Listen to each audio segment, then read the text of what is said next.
What's up, everybody? It's Mike Watson in the building, and we are here for season finale Saturday.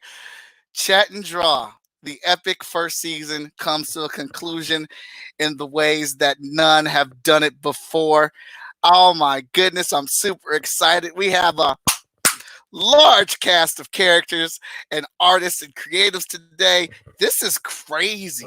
20, technically 26 episodes, but we had a scheduling snafu and I had to do that solo with Sean Mack coming in to help build things in, just drawing a comic page. So I didn't really count that one, but we are at 25 episodes. That means 25 guests have appeared on this show. That means we have drawn 25 comic book characters from the indie community, and we're celebrating all that today.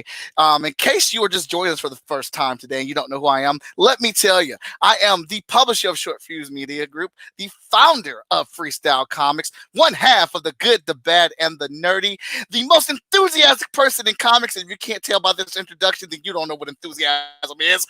Mike Watson, your host today and every day on Chat and Draw. If you don't know, I'm super charged up. All right, so we're going to be talking today.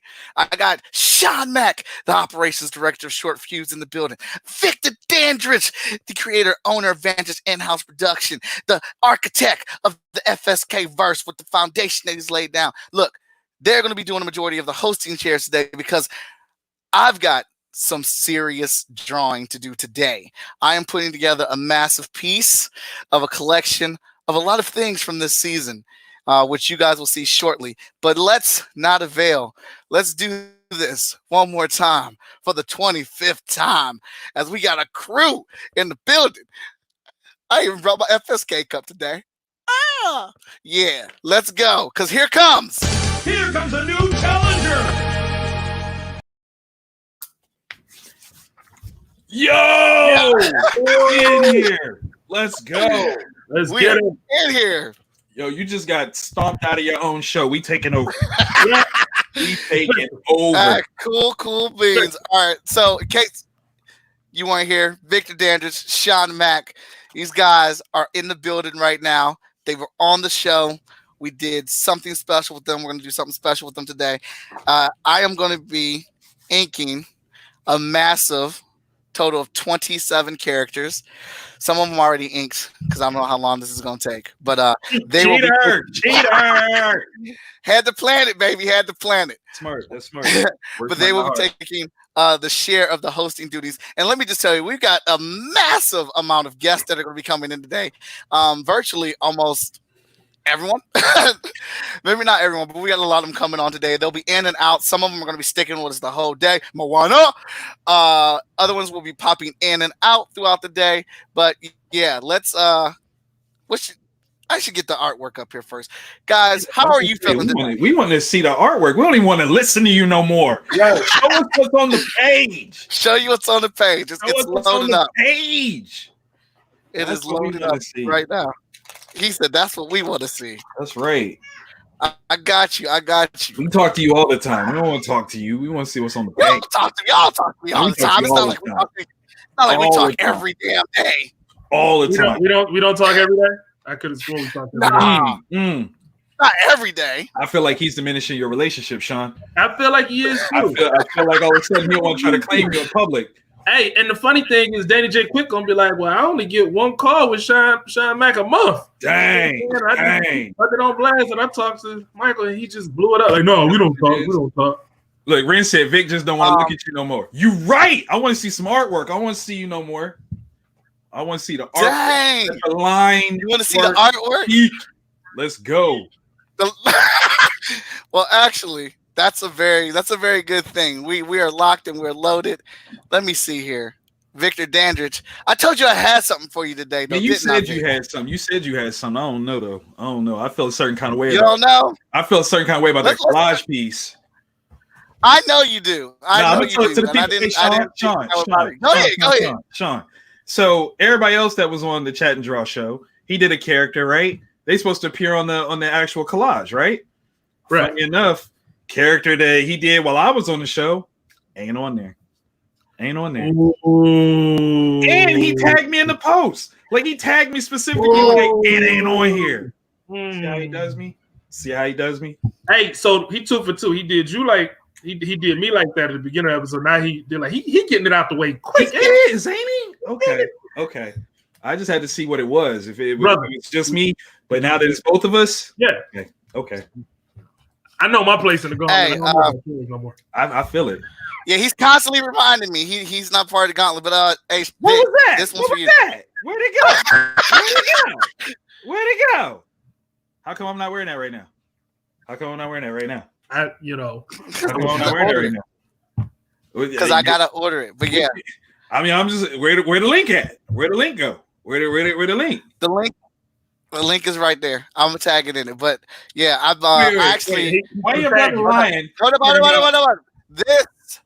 This was inspired by your brother, the co-creator of the show. Right. I saw his Skeletor shirt that he drew. That was like this, and I looked at it. I was like, "That's perfect." Lifted. You see that, Ren? So shout out I said it's your fault. So shout out to Ren McKenzie.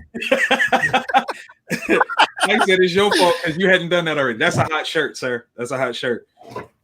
Shout out to Ren McKenzie because I would not have been able to come up with that design without him. Without seeing this Skeletor shirt, which is massively dope. All right. I'm not going to put it on the veil. Let's bring up. We got Chris Thomasa. We got Danny Cooper. Look at him drinking. And we got Moana. What's up? Hello. We're gonna bring up Danny J Quick too. I'm gonna fall to the back, and I'm there. I want all of you guys to see the artwork. Two Dannys in one session. Oh yeah, we are. Oh, that's a good book. Quick. That's my bad. Book. I'm sorry. I was just doing a little light reading. I'm sorry. I like it. That's good stuff. How's everybody doing this beautiful Saturday? Doing good. Doing good. It's cold. Yeah, right. It's cold. Is it May? For no reason. Did something happen that I didn't order this cold weather? Who did? No. It's ridiculous. No. It's a shame for shizzle. Chris was cold. Hey, Vic. Yo, it's not that cold in Georgia. I'm just saying. Nah, that's a different kind of hot in Georgia, bro. It's not hot, but it's not that cold. No. It's a different kind of hot. It's politically hot in Georgia right now. I'd rather. Hey. You got a point. I give you that one all day. You know. Uh-oh. We got some artwork. Look at this. I like how he's got like the brush library in the way though. Like he's just gonna tease. Yeah. Mike is the worst stripper ever. Yep.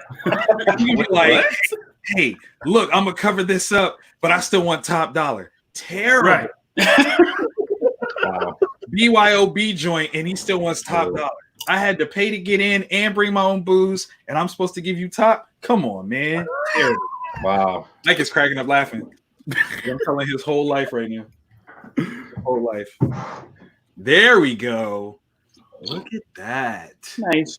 And I just want to say that I love how he tries to claim he can't ink a panel or a page in he comics. Keeps saying that. He keeps saying that on every episode. Yeah. And I'm like, bruh, I'm looking at it. I can see the artwork. What are you talking about? Yo, that's fake news, guys. He's giving out a fake news. Fake news. Alternative facts.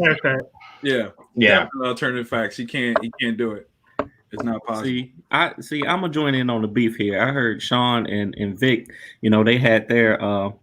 they had their beef earlier. I don't even he hit Ace Blade way back in the back. He hide you in the back?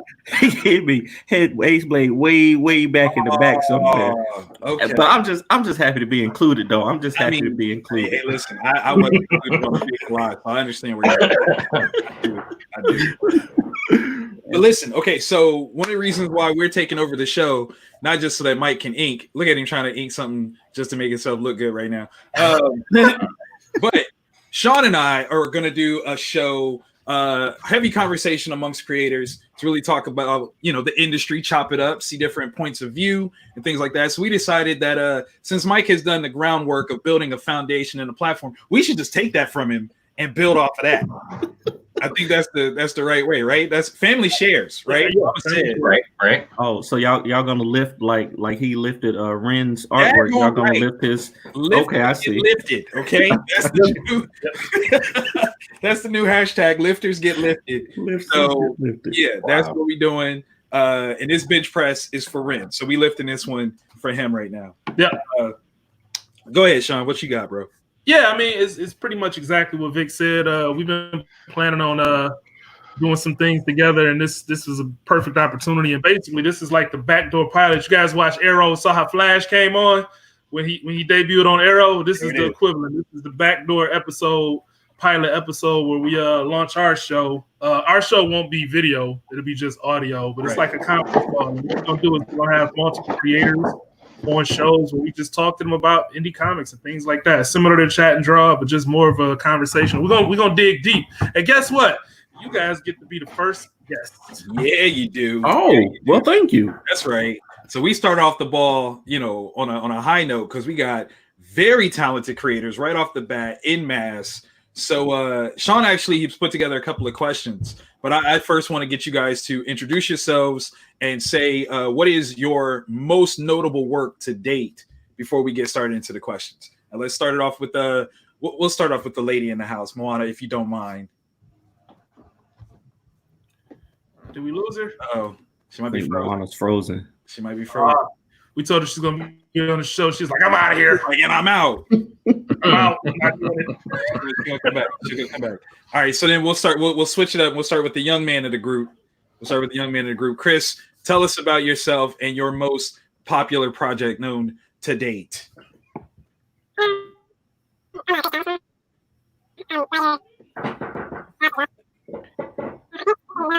We have some audio issues. It's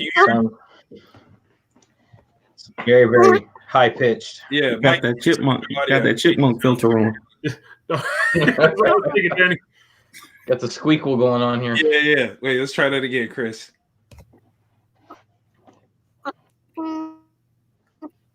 Mike, get your clipboard off the button, bro. What are you doing?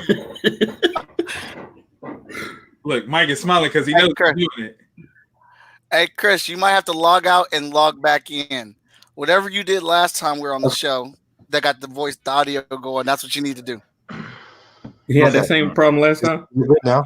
It's Mike's fault. No, this is a different audio problem. Mike got the chipmunk, like the filter. That's what it is. All right, so I'm gonna stop picking people because every time I pick somebody, something go wrong. I'm gonna start to jump in it. Hey, we just kick it over to Danny J. Quick. Go for it. Oh shoot. Okay. So my name is Danny J. Quick, everybody. Also known as the Ace Blade. I don't know if any of my characters are notable. But most people know me from the Purple Ninja Dude, Ace Blade. We just finished up the first trade for the Vigilante Complex arc, and happy to say that we have finally delivered most of those Kickstarter rewards, and people enjoyed it. That's fantastic. So that's me. Definitely glad to hear that. Okay, it looks like Moana and Chris are back. So let's start again. Moana, if you want to introduce yourself. Oh, hey, what's up, everybody? Moana McAdams, author and creator of The Adventures of Nakoa Nohea, and also editor for the Wildcard Chronicles comic book series. Thanks for having me on the show. Happy to be here. Awesome, pleasure. The real Moana. Right. You know what I'm saying?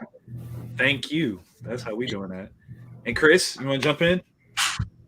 Yeah, can you hear me now? Yes, we can. Yeah. And you're not a sequel squeakle. Okay. Yeah.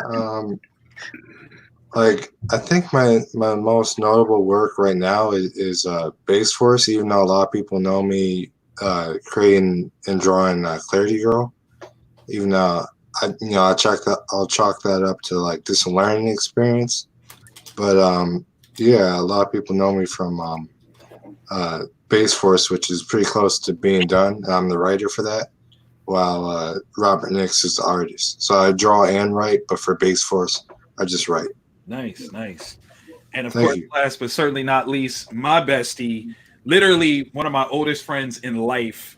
If there was ever a hetero life mate, he definitely has to take that from me, Mr. Danny Cooper. Yeah, I think it's 30 years. Danny Cooper, say that out loud. Editor in chief. Yeah, it's been 30 years, making me feel old. Editor in chief for Freestyle Comics. I've gone from being letterer to editor in chief. Mike now trusts me. No, he don't. He just muted you. Dang, Mike, stop. Oh, you're gonna mute me? Savage. That's cold. All right, so I'm gonna start over. Yeah. Start over here. Get my mic. All right. So, editor-in-chief for Freestyle Comics. Over the last 3 years, I've gone from being letterer to editor-in-chief. Mike has trusted me with his babies to run things and make decisions. As far as most notable work, I'm looking at it up here on the wall. I kind of feel like, at least at this point, I should be the unknown. Nothing that I've done is notable because it should be spotlighting the talent that works on these books. But from my perspective, I'm going to go with Vigilance, either number 2 and number 3. There's a lot of work that went on behind the scenes for those books. Really proud of the final product that we put out. And yeah, I'm going to settle with that. Those are my favorite issues. Thank you. Yeah, definitely phenomenal work in that one in terms of the editorial department. Your lettering is great too. Don't. Thank you. I got a question for Danny real quick. Danny, Can who you is make that question responsible? real quick? Did you just do that? That's how I do. I'm sorry. Yeah. Danny, which one of y'all is responsible for Carla? Is what I want to know. Whose fault is that? It would be the enabler, Mike Watson, because everybody hates Carla. Everybody, Michael. My 10-year-old son hates Carla. Terrible Person.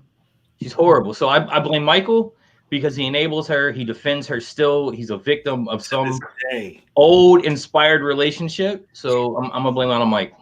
I've already asked Mike. I want to know, which issue Carla dies in, so I can collect that issue when it comes out.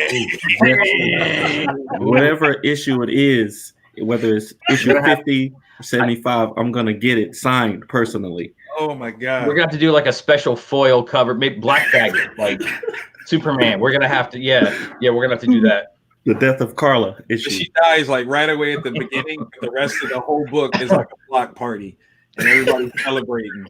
Don't nobody like Carla, man. Nobody. Could start a petition for us to kill her off. Death in the family type of thing. That's messed up, but not impossible. I would definitely do it. Michael said Carla was right. You're terrible. Terrible. Did he? He did. Right in front of a bus. This is terrible. No, Carla was not right. Carla was right. In fact, I will maintain the time that me and Mike almost got into a fist fight because I wanted Hotshot to specifically call her the B word for how rude she was. And he was like, no, he would never do that. And I'm like, yes, he would.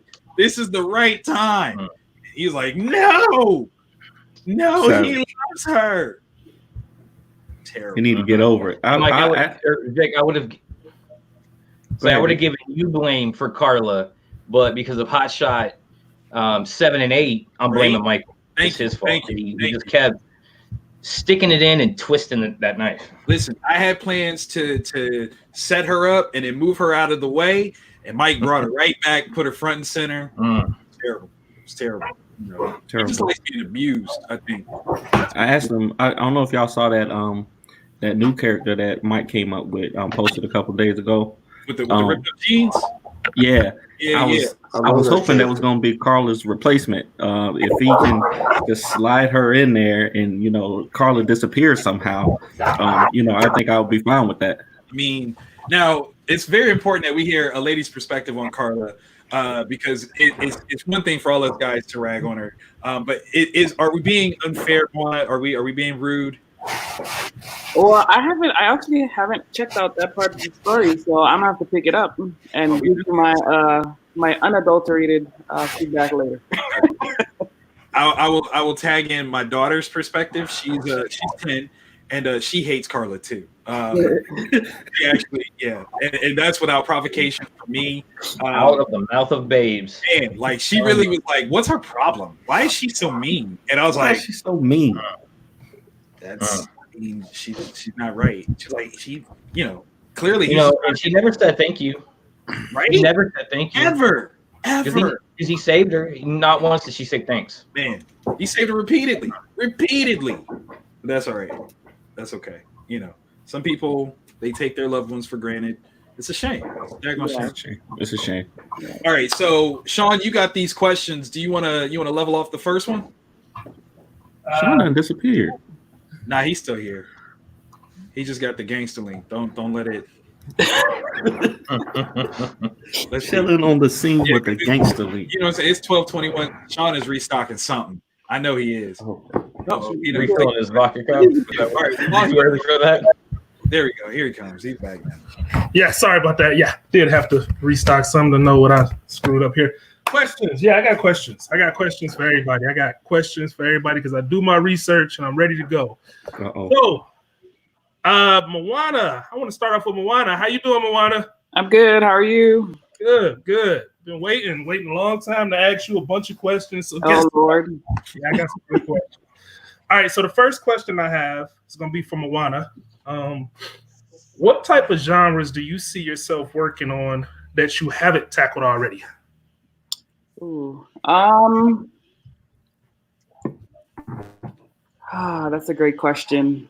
I'm saying around here, conference call, baby.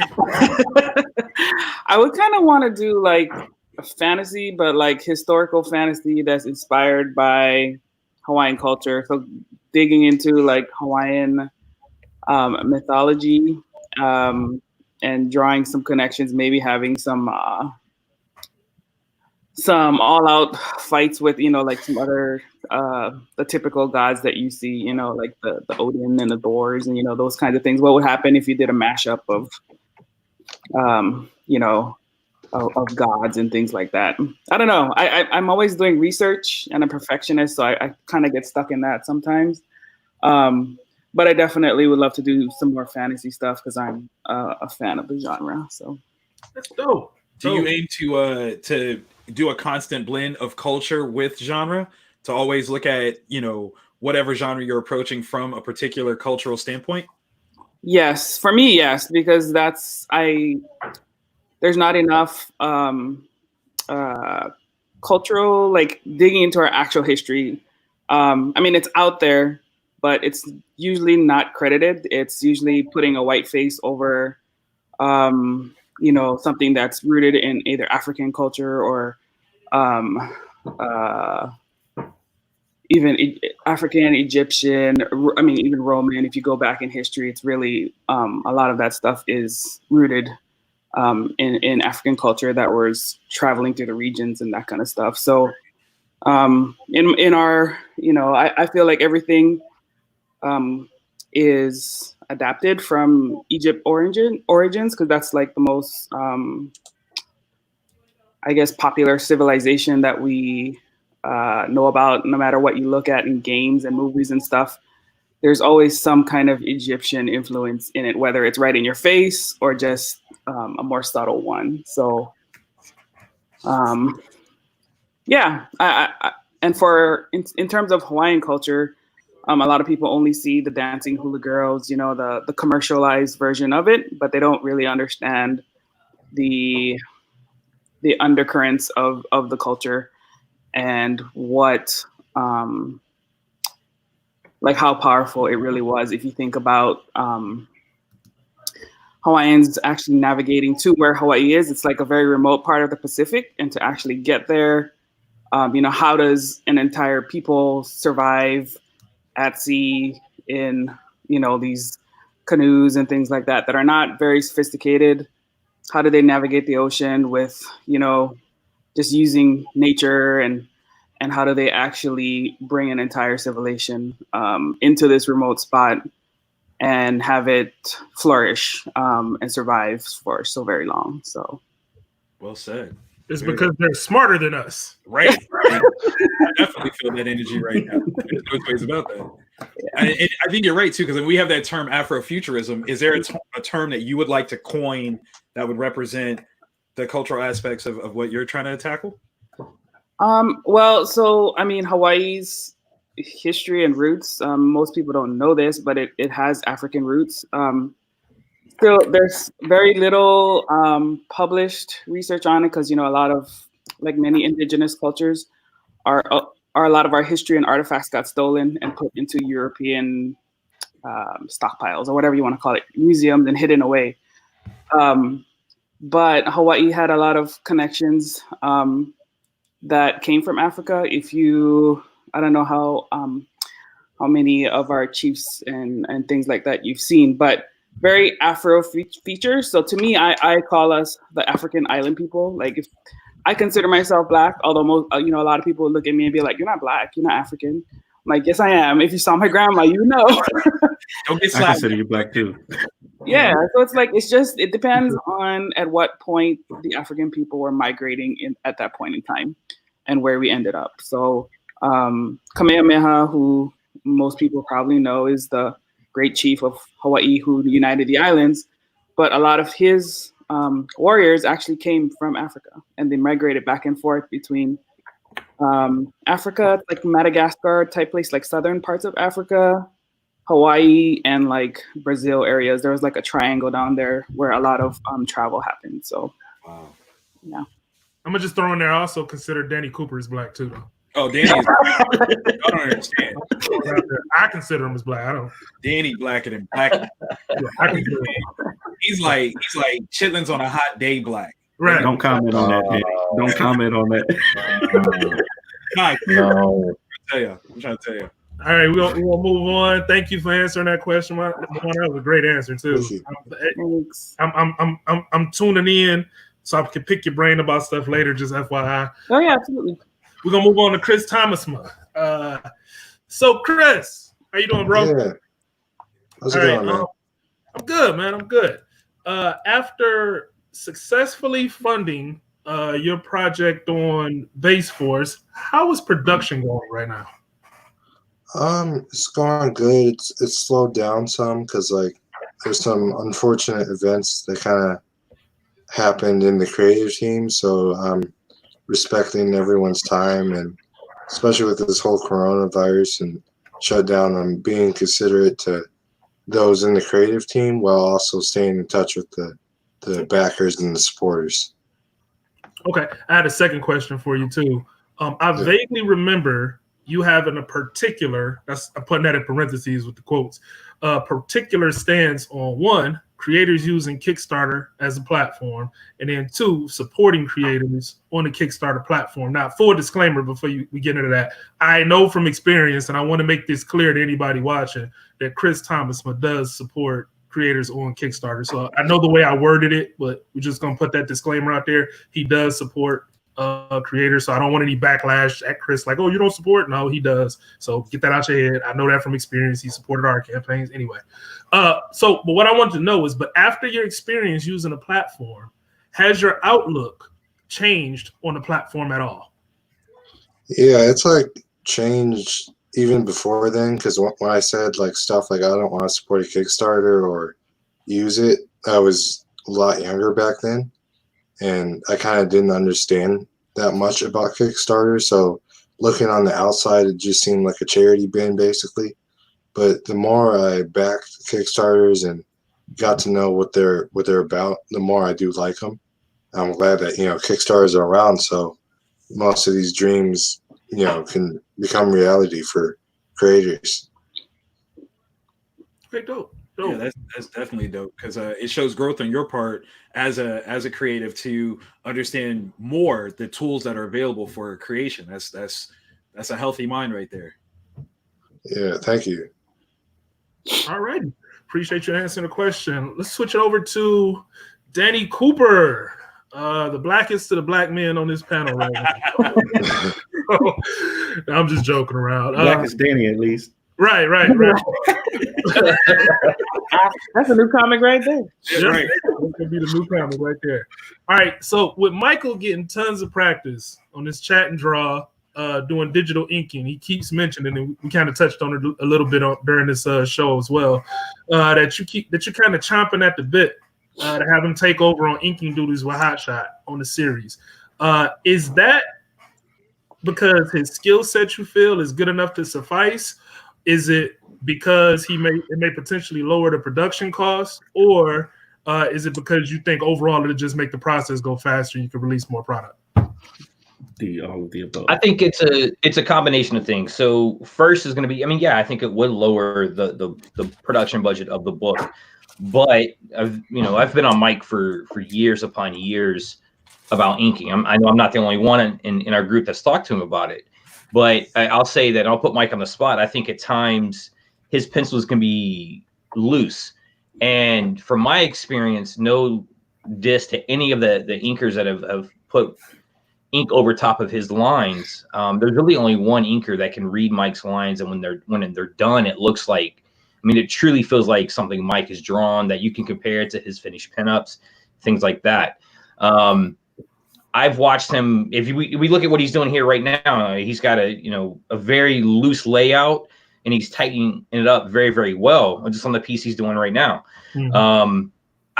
I think that it's going to make him his artwork is going to come through better. His style, his feel is going to come through better. And I think he's actually starting to see that if he goes with the looser pencil layout, then inks directly on top of his loose layouts and pencils, he's actually going to be able to get it done potentially faster. It's going to look a lot cleaner. And I just think he needs to do it instead of relying on an inker to do it. Right now, he's actually realizing that, because before it was, all right, I have to pencil it and then ink it. But right now, it's more like it's almost layout straight to inks. All right, I just want to pause, and everybody, let's get a round of applause for Danny Cooper, the editor. Get a round of applause. That's the true editorial spirits right there. Exactly. Victor, you got anything? So let me ask you this. Since we've known Mike for so long, what do you think has been his biggest accomplishment so far in terms of his growth as an artist? I mean, we've had the opportunity to actually watch over the last almost 20 years of his transition from hiding Hot Shot to actually letting other people, take the reins. What would you say is his biggest growth? We could talk about his ability to trust people. Like you said, when I first met Mike, well, I would say when I first met Mike, he didn't like me. But when he finally decided he was going to like me because he didn't like you, he actually showed Hot Shot. And I remember looking at the pages and being like, wow, like, why aren't you actually finishing this? Which he's completely redrawn since then. He has grown a lot. And I think to a fault at times we've had talks about almost being overtly trusting of different people and keeping the circle a bit smaller.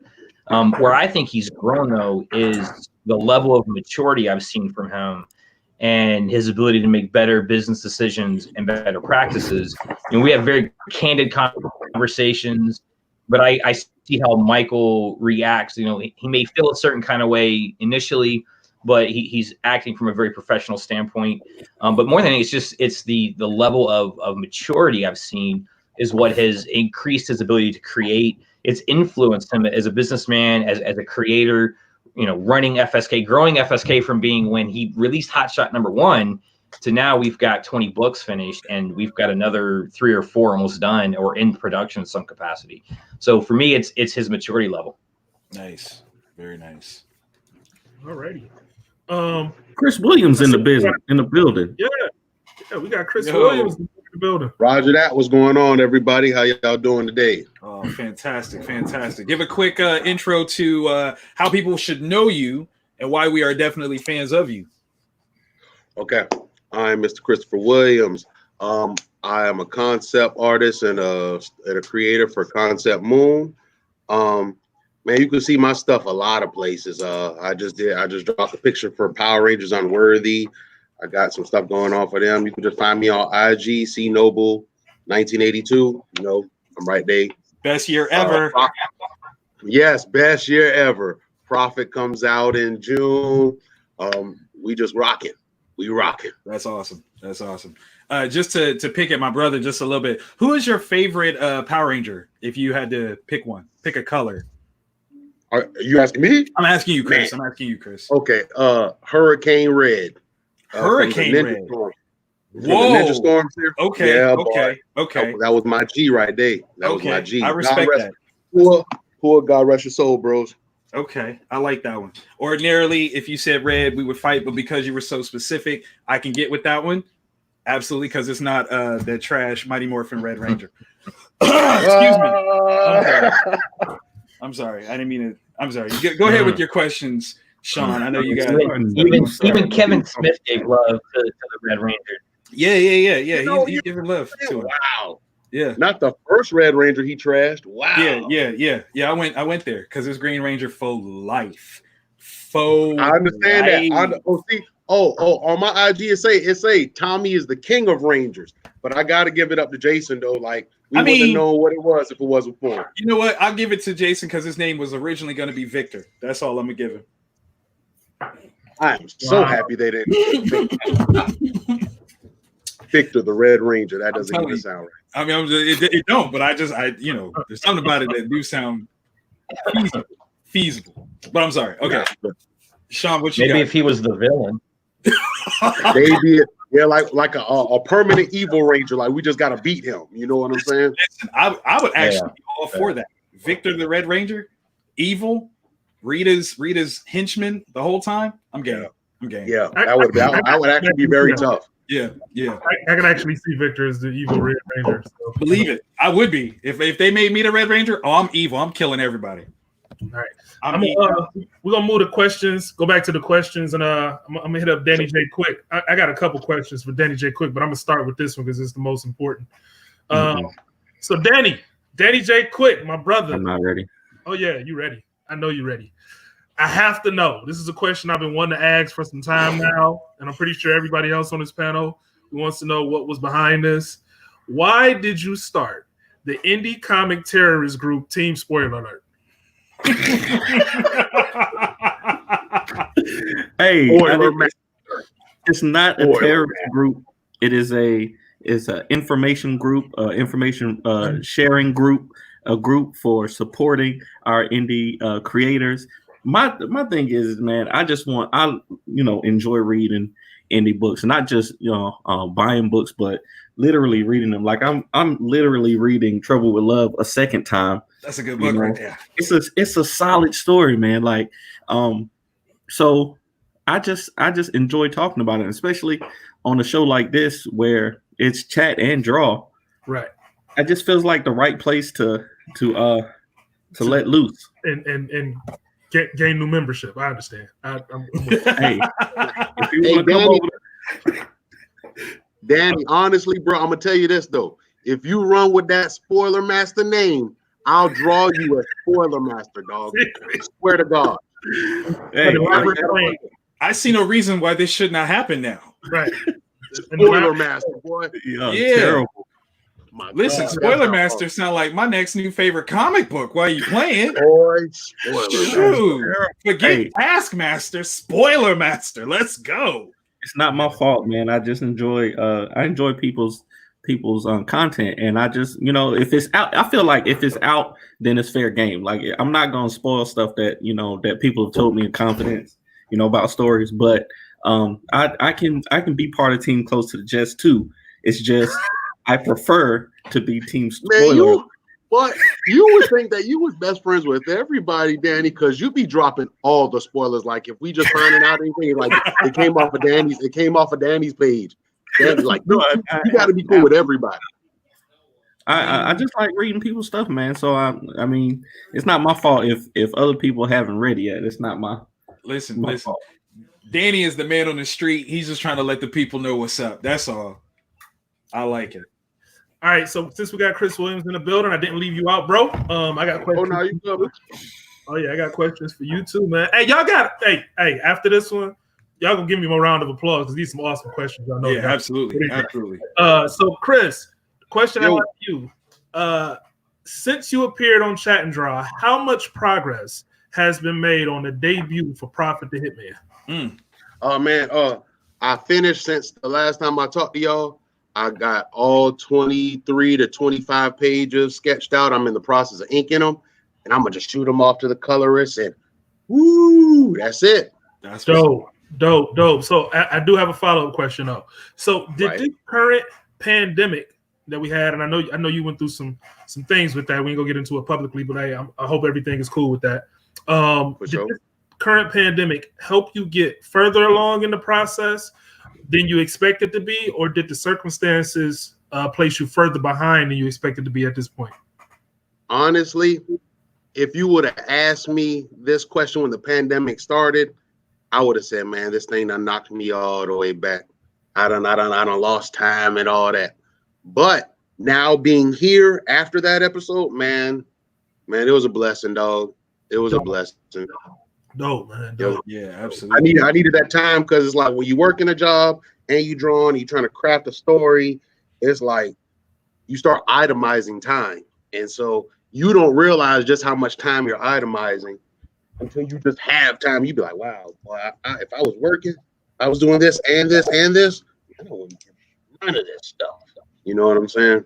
Yeah, man. Dope. Dope. Absolutely. I think we're really going to see those people that are really about this creative life coming out of this event, because those people that are really, really, really like wanting to create and won't let anything stop them will really have a moment to shine through and create more than they ever have before. So I commend you on taking this opportunity.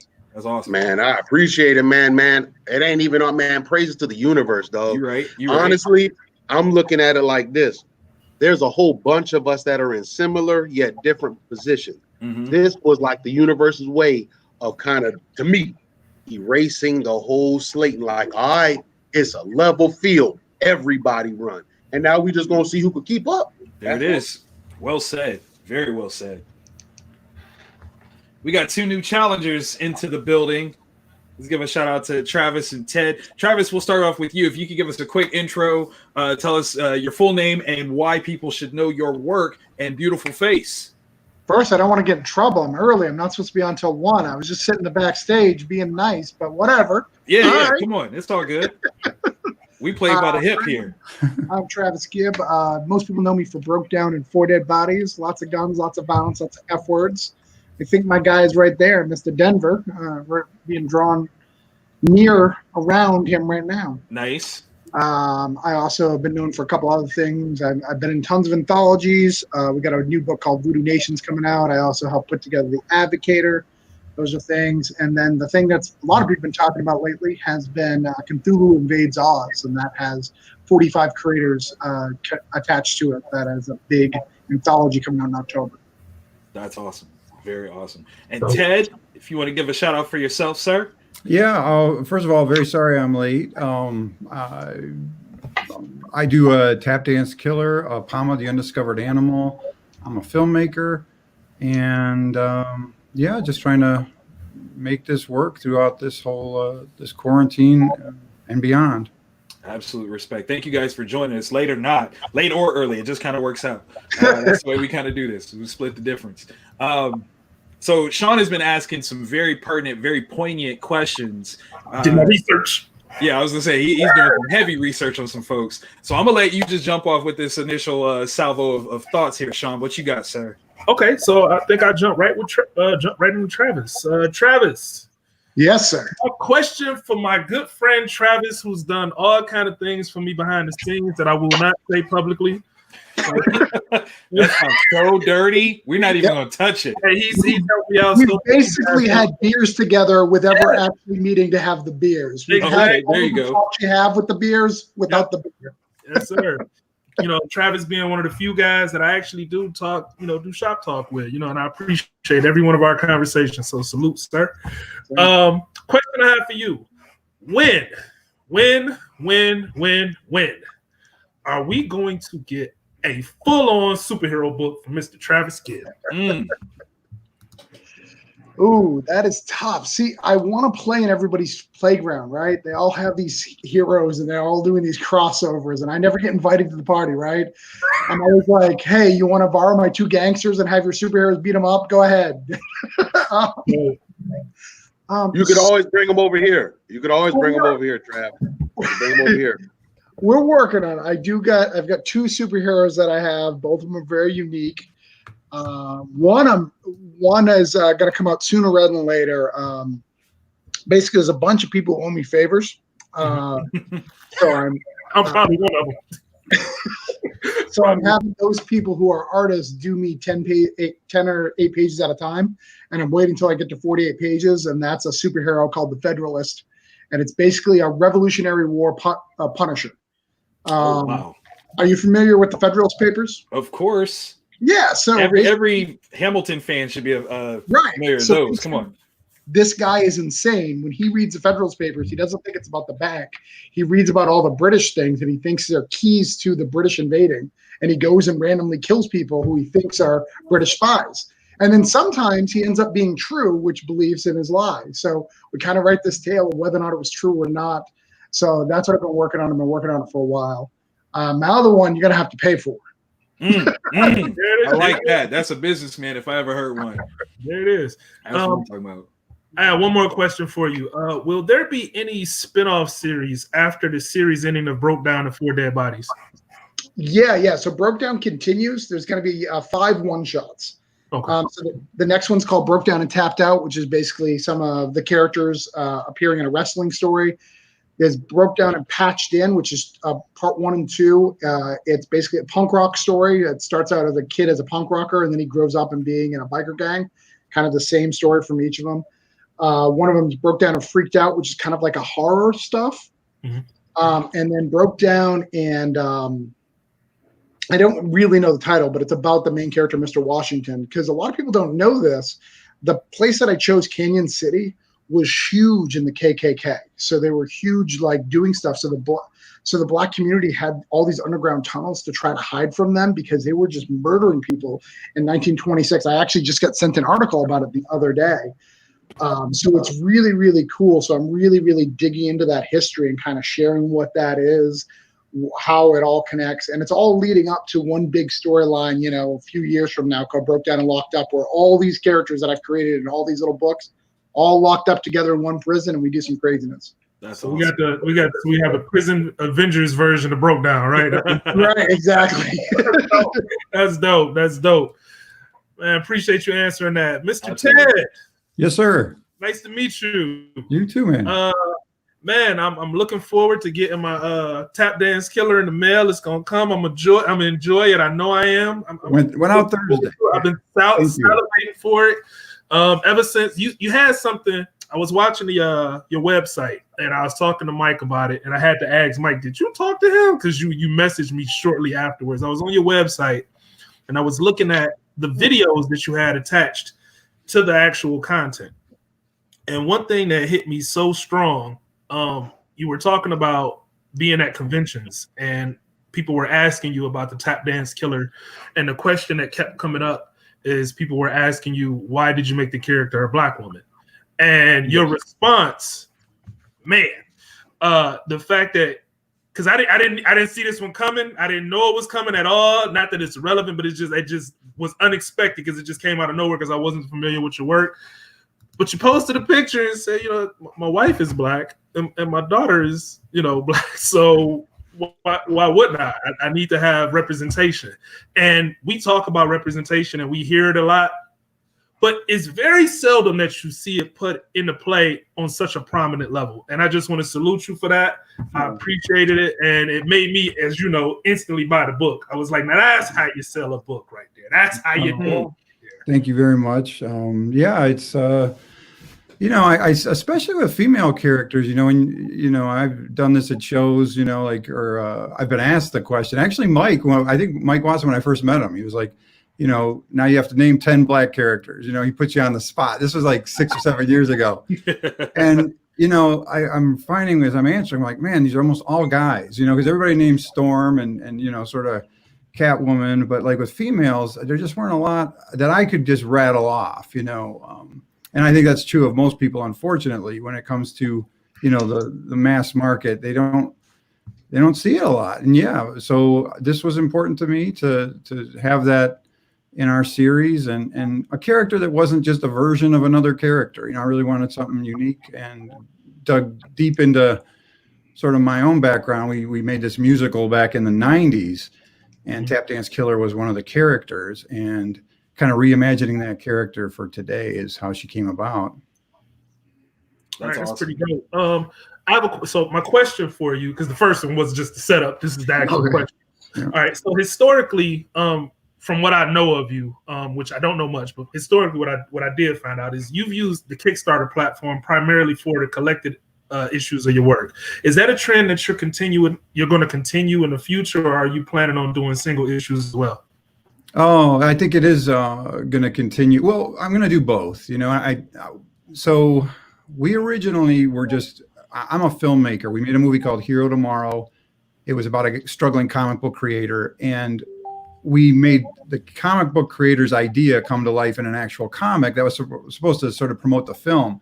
That was Apama the Undiscovered Animal. And that went over better than we ever thought it would.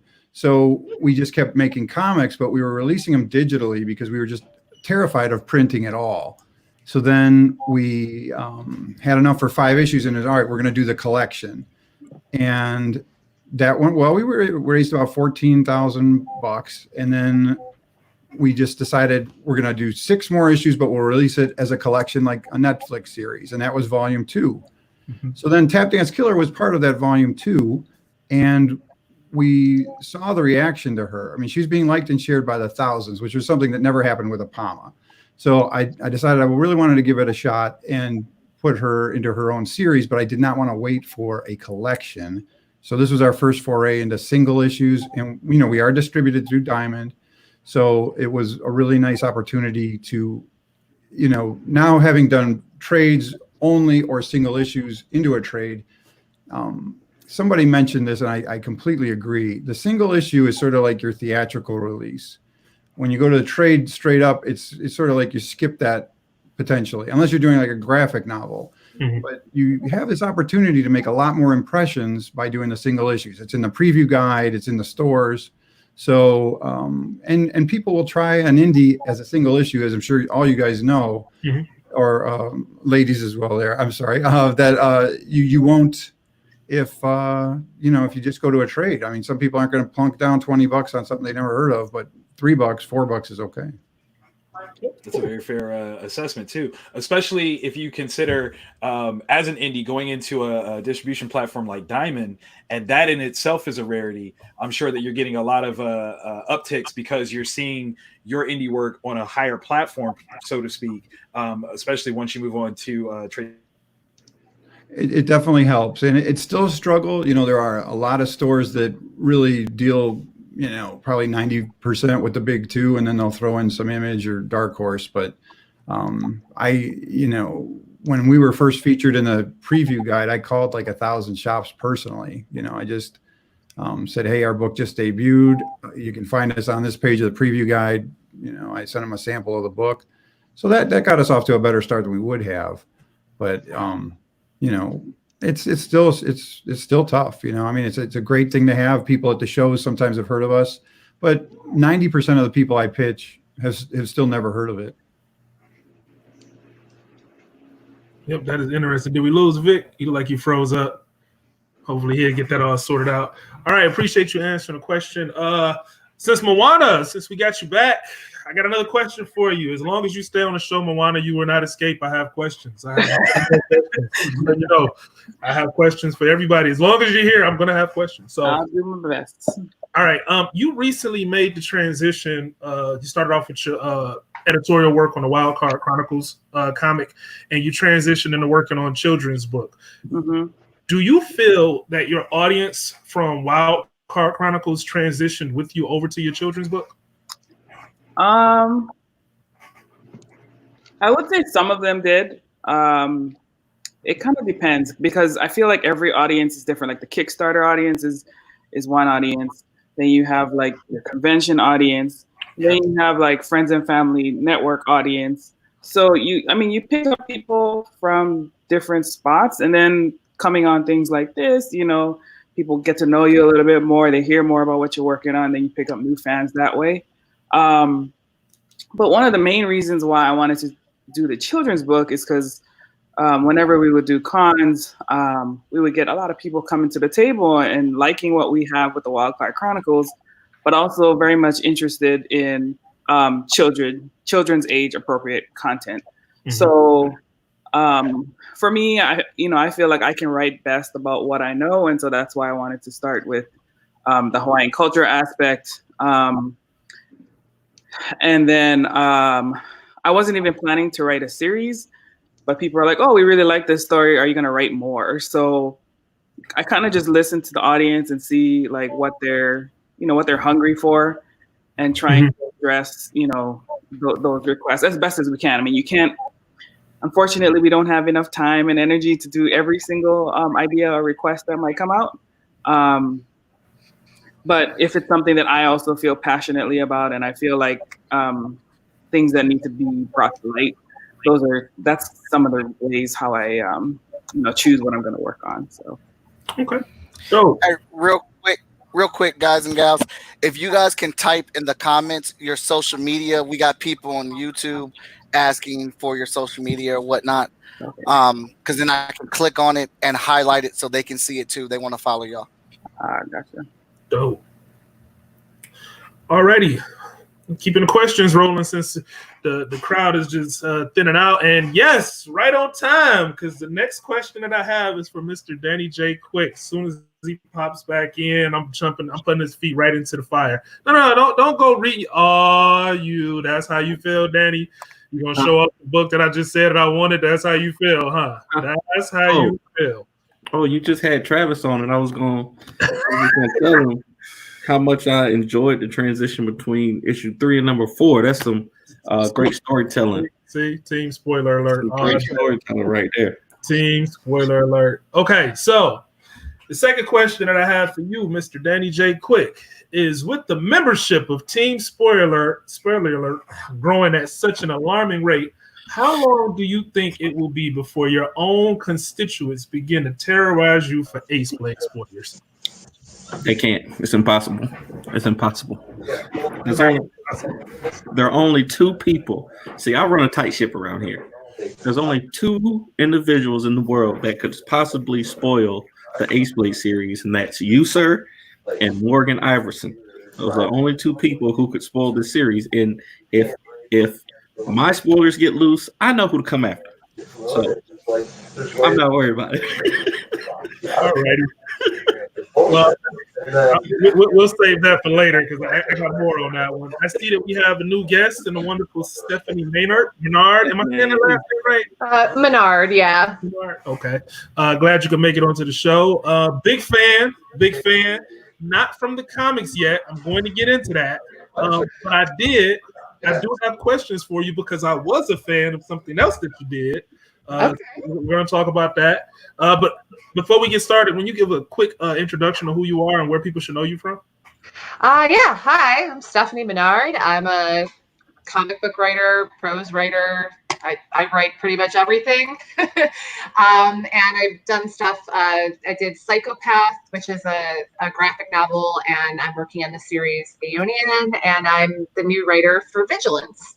Yeah. Oh. Nice. Yeah, pretty exciting. That's gonna be dope. That's gonna be dope. I'm excited for that.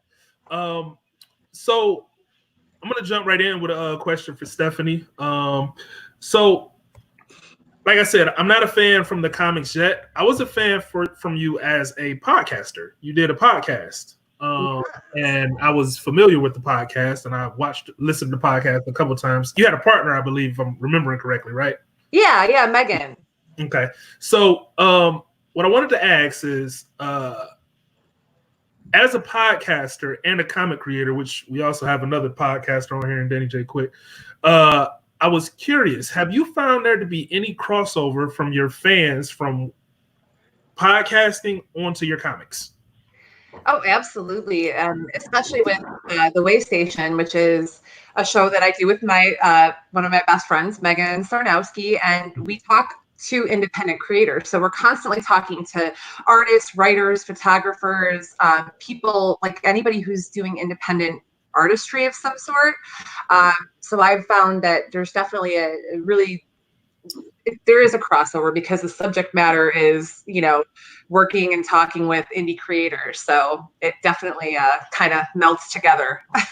Okay. Dope. Second question, just a quick follow-up question. What do you feel makes a comic or a podcast interesting to a new reader or a new listener?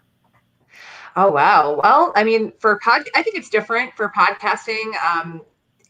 They have to like your personality because that's, first of all, like if you're really boring, doesn't matter what you're talking about, nobody's going to listen to your show. They're not going to be able to get past that. So definitely having like an energy when you're on a podcast and having a flow. And I've been podcasting for, like 7 years now. So, I mean, it took me like a year to kind of figure out like how to be good at it, but now I have like 4 shows and I'm always doing something. With comics, I think it's really just, I think the subject matter and the art are the first things that grab people, in my opinion. Just from being somebody who reads comic books, if I like a horror book and I really like the art, like I'm going to pick it up. And then the story can be great, and that's awesome, but that's the first thing that catches my eye personally. I found a lot of great writers that way though, so it worked out. Dope, pretty dope. Alrighty, I appreciate you answering that question. I'm gonna switch back over to Travis while we still got him here because I see he's a rotating cast going on. Travis, next question that I have for you will be: you recently decided to work with Star-Crossed Comics on the title. How did that relationship come about? So I was talking with Joe Spice and Luke Stone, and they were talking about how they struggle with the Christian medium, like making Christian comics. They're lame. They suck and they're lame, like for the most part. So they found out that I had just become a pastor. I became a pastor for a couple different reasons. I consider myself a marketplace minister. What that means is I show people that Jesus is in your business, whatever that business is. That's my ministry. And I became pastor to marry my sister-in-law, not to marry her, but to get her married. We're not Mormon. Yeah, anyway, so they were like, hey, we know that you do not write a Christian book, because anybody who's read Broke Down is like, that is not anything like that. So I was like, yeah, I have something. They said they'd come up with an art team. They'd kind of provide some of that stuff. It's still owned by me, the whole stuff. But Luke Stone decided to draw it. He's a fantastic artist. So we decided to team up on doing a 4-issue mini over there about some missionaries. And they're cool missionaries. They're punk rockers. They're really cool, who go into the various voodoo nations. So they go into Brazil, where it has a huge Voodoo is the proper religion. They go and see a lot of the Voodoo religion out there. They go to New Orleans. They go to Mexico, and they kind of travel along and get themselves in trouble. So yeah, it's going to be a cool book. Okay. So kind of piggybacking off of what you just said, and how that relationship came about, you kind of mentioned that they, I'm not going to say the words you said, but you know what you said about how they. Yeah. I'm just not going to say that for obvious reasons. They pitched me out. Right. Okay. So, with that being the case, do you feel that the association with that brand will be a greater benefit for the publisher, or do you think it'll be a greater benefit for you, or do you, in some way, shape, or form, think it'll actually be equally beneficial? Wow, he's trying to call me out there, huh? No, I'm just asking. That's what Sean does. I'm going to use their words. I think it'll be more beneficial to them. However, it does have a small benefit for me, right? Being published, someone else wanting to publish you is important, right? Seeing that your value as a writer is that. I think that my Kickstarter reputation and my reputation as a writer is a little bit bigger than where they're at. But I'm just did a $2,700 Kickstarter, so he's getting up there. But Kickstarter is just one variable when you come to these things. We always look at that when we're on the internet, because that's the easiest thing to see someone's numbers. But when I look at like Short Fuse's numbers, be like, oh, that's cool that you got another Kickstarter. Here's my box of comics I'm shipping out. Did you see us do anything? There's other variables that people don't see. Yeah, it gets fun shipping stuff. Yeah, I'm gonna leave that one right there. I mean, I shipped some of your guys' stuff too. So you did. You shipped the whole Advocator out. He did the first Advocator. So if you got it, it's Short Fuse delivered.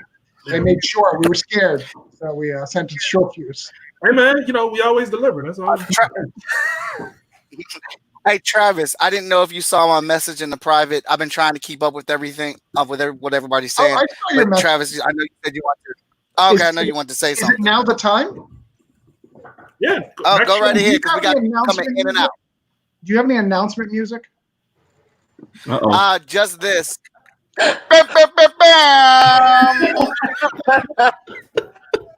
So we are proud to announce, we've been keeping it under wraps for a little bit, because Short Fuse, one of the great things that they do is they're always there to fix things. They fixed what was it, Powerverse? Was that what it's called? That you fixed? Yeah, sort of. Fixing things. So I'm doing this big giant Cthulhu invades Oz situation, and I realized that every one of my creators are destroying Oz at the end of every story. It'd be Emerald City every time, and I'm like, you can't do that. So instead of everyone changing their art and story, I've signed Michael Watson up, and he is going to explain how we continue to fix it over and over again. So he is signed on. He's going to get a team card, and he's going to be part of that big making it 46 credits from the 45. So that's our big announcement. Dope. See, I just want to point this out to Danny J. Quick. That's how you be team close to the chest, because even I didn't know about that. So, I'm saying we gonna do this big versus thing. It's team close to the chest versus team. Spoiler alert! I'm telling you, Danny, you're gonna lose. I guarantee this. You're gonna lose. That's how you feel. Well, that's now how the head is back. That's now the head is back. I want to ask him a question. Okay. I apologize. I tried to hit the live comments, and then that popped me right out. So I don't know what I did there, but. No, you just missed out on Danny rubbing something in my face. Because that's my brother, though, but it's okay. We'll figure it out. I see we got Tony Cottrell. Hey, everybody. How you doing? Tony. Hey.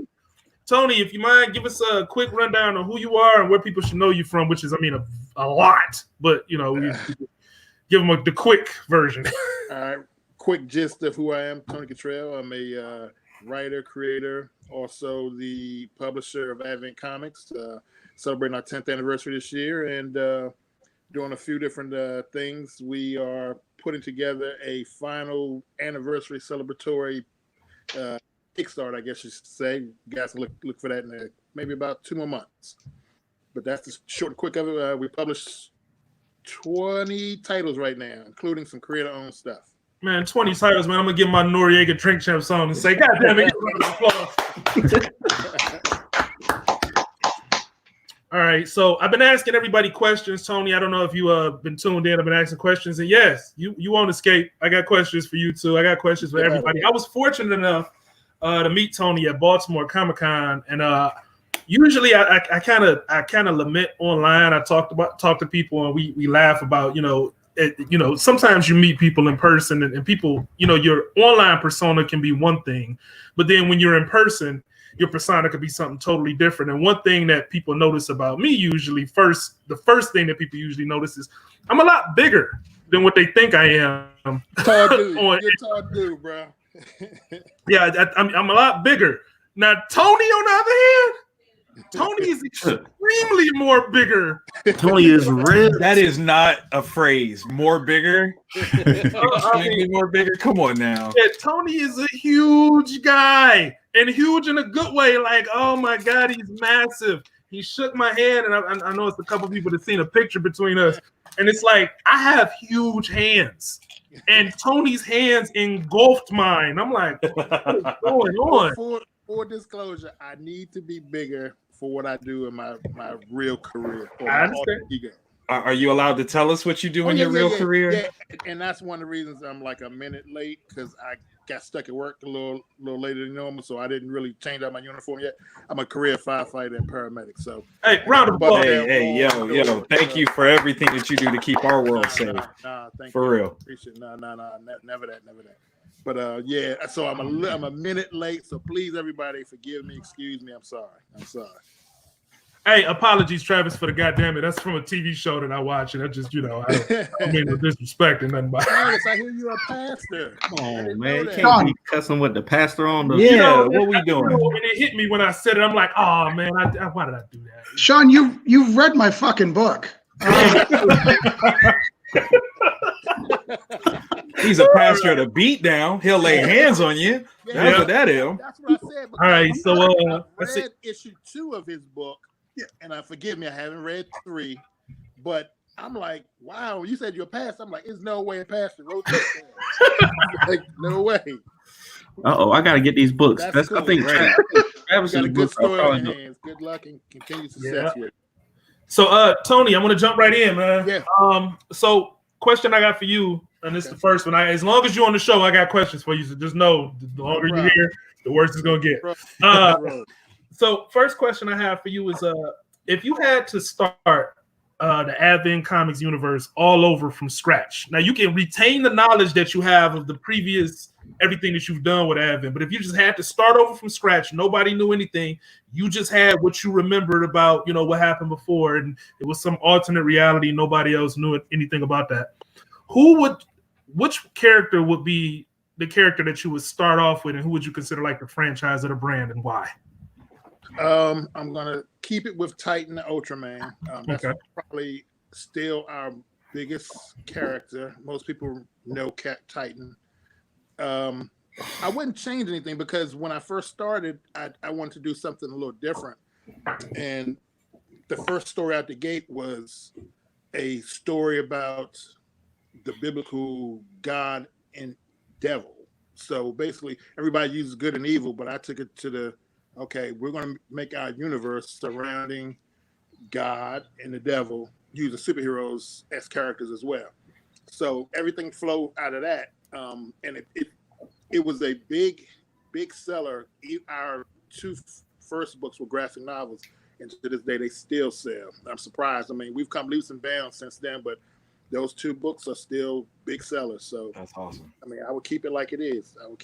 Now, on a business side, I would do a lot different because I was coming in not knowing anything, and I made a lot of mistakes. I'm still making mistakes, so please forgive me. But this is a big industry with a lot of moving parts. But now, after 10 years, I'm learning the game a little better. But I made so many mistakes coming out. It's ridiculous. It's ridiculous. I would honestly say that as long as you're learning, it's never a mistake. Right. So that's the way. True.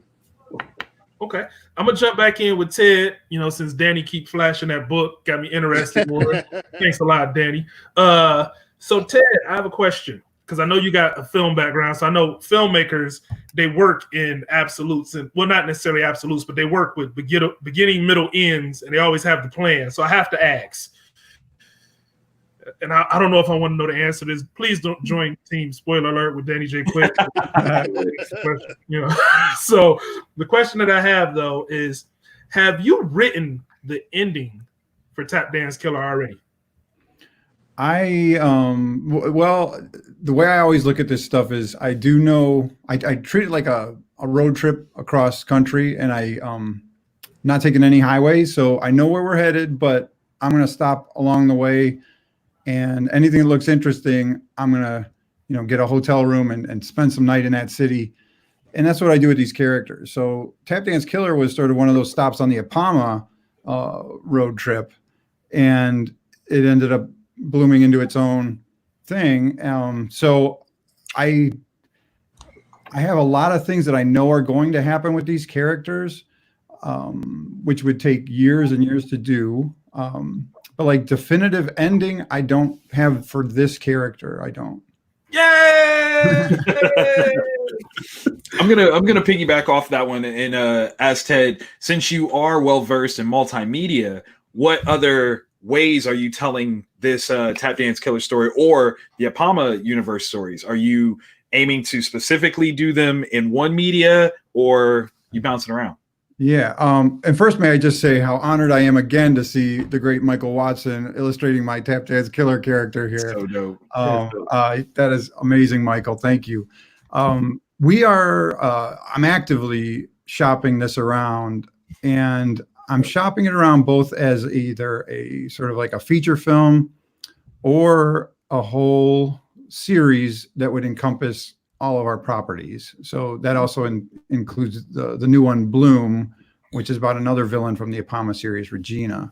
So I'm kind of more, as I'll tell you what, for anybody who's interested in like developing your stuff into a TV series, they have those master classes. Mm-hmm. The one with Shonda Rhimes is so good. And I learned so much watching her master class.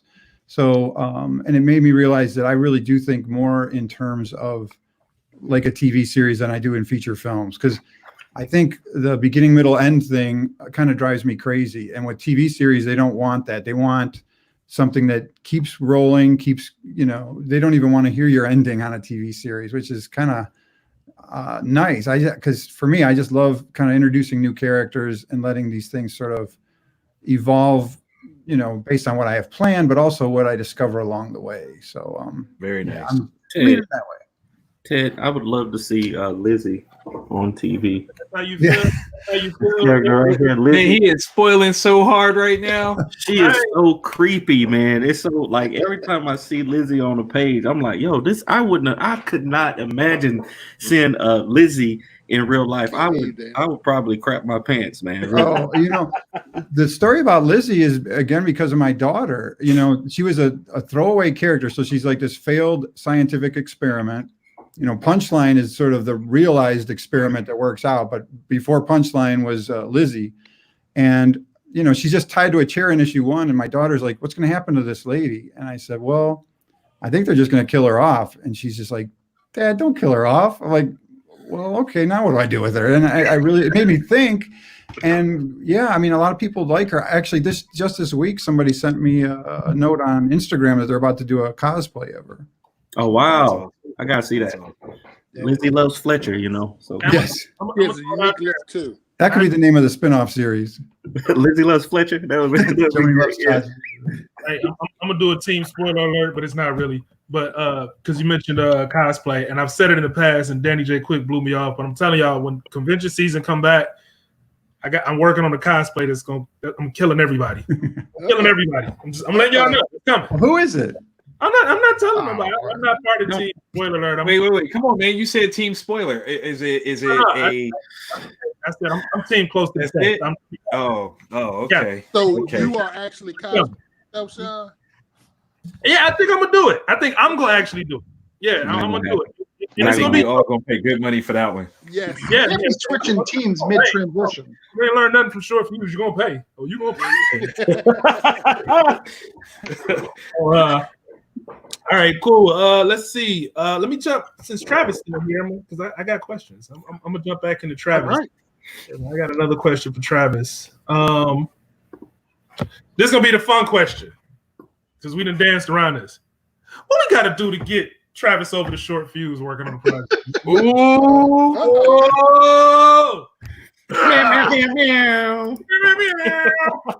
So, what is Short Fuse? Is it some sort of company? I've never heard of a Short Fuse. That's it. Play the I don't know card, Travis. It's the safest way.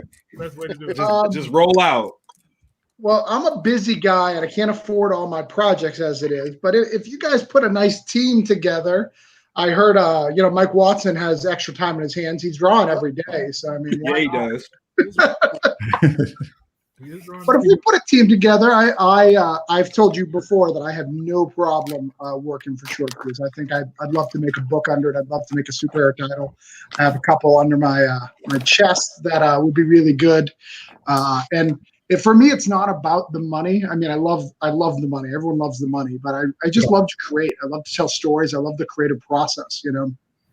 I'm from a film background, even though I don't do film. I study. I watch director's commentary. Ted had mentioned masterclass. I am masterclass all the time. So I'm always learning because I love the craft of storytelling. So if there's a book that fits and we can get it back in the schedule, but I got to see you guys back on Kickstarter doing stuff because I don't know how the shipping books and sending them out works. It's a mystery to me. My 4 orders a month, does not meet the big boxes that you guys have. So I don't understand too. They don't correlate with me. Yeah. Wait. You get 4 solid orders a month? You got to show me how you doing that. I need to go on that. I'm not even going to front. Yeah, let me get solid 4. I could be a butt and show the orders that we've had since this episode started, but I'm not going to do that. That's crazy. I do have a question for Tony though. Can I ask a question, Tony? Sure. Oh yeah. When are you going to make Marcus write a second issue? He's all bragging about his book and having an award. He hasn't read the second issue yet.